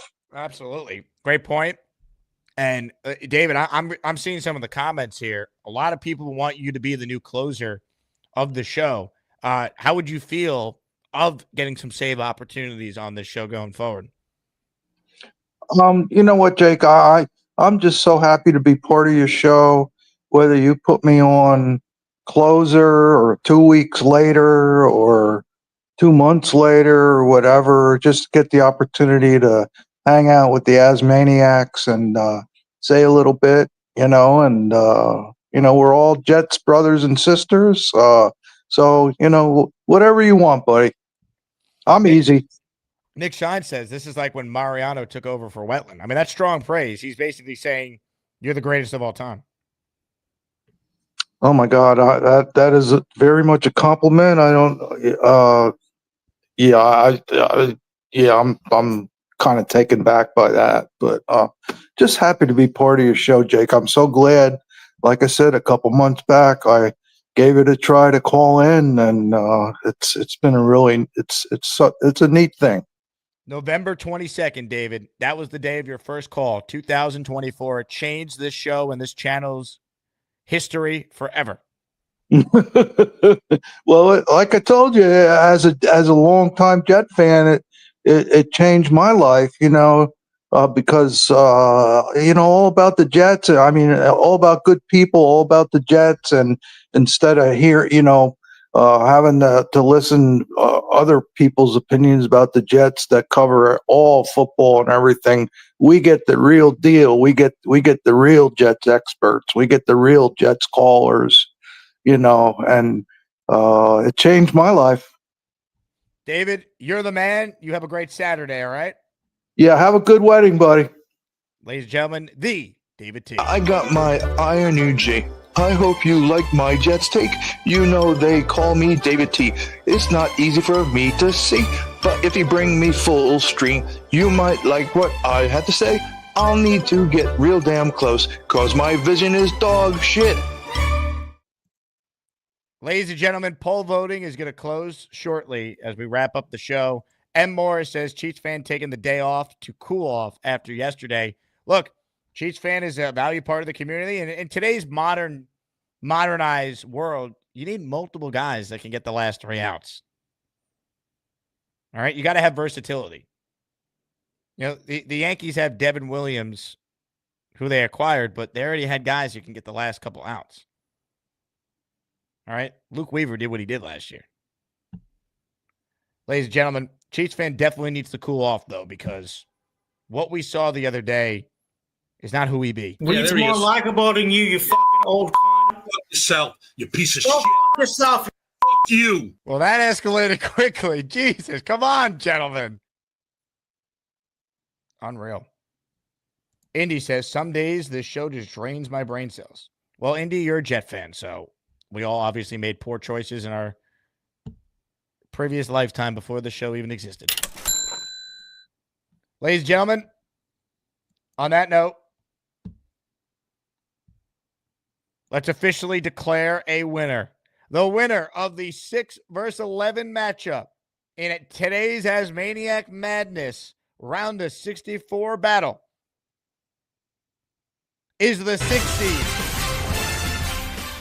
Leenie in North Carolina, who takes down the 11 seed Luppy with an official vote total of 636.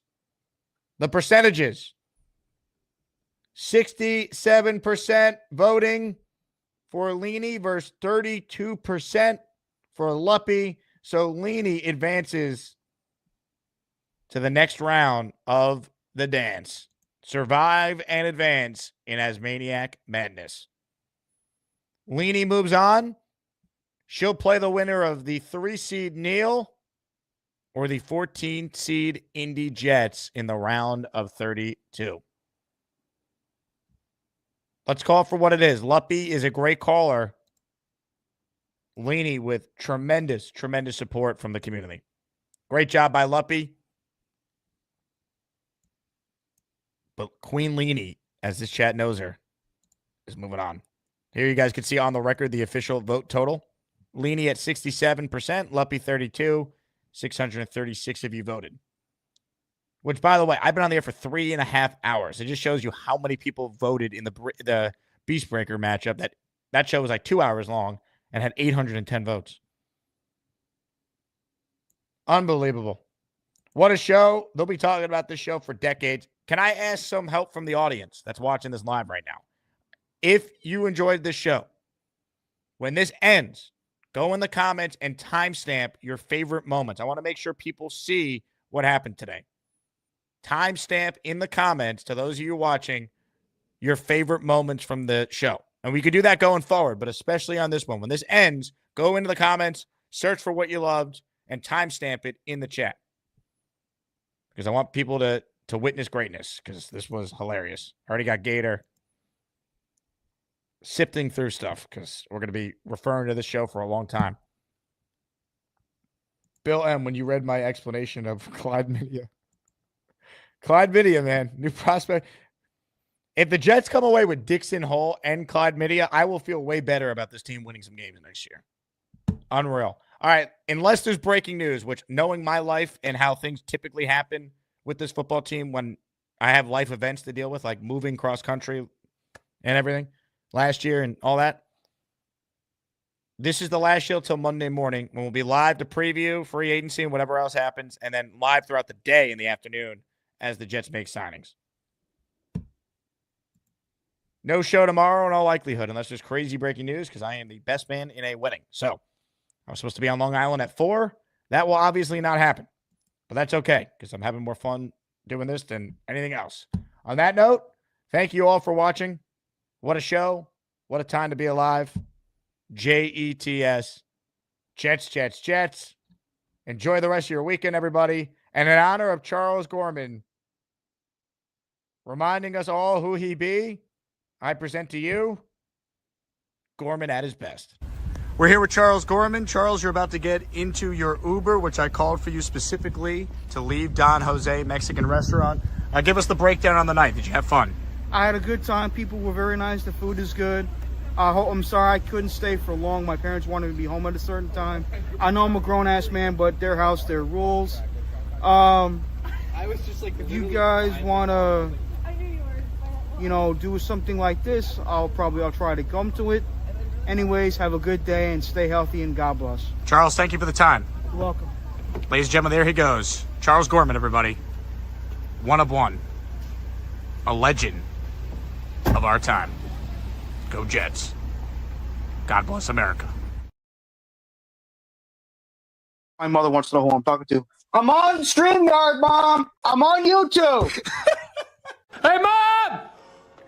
The meatloaf! Charles, you're the best, dude. I can't. Mom, the meatloaf. The meatloaf! Mom, meatloaf.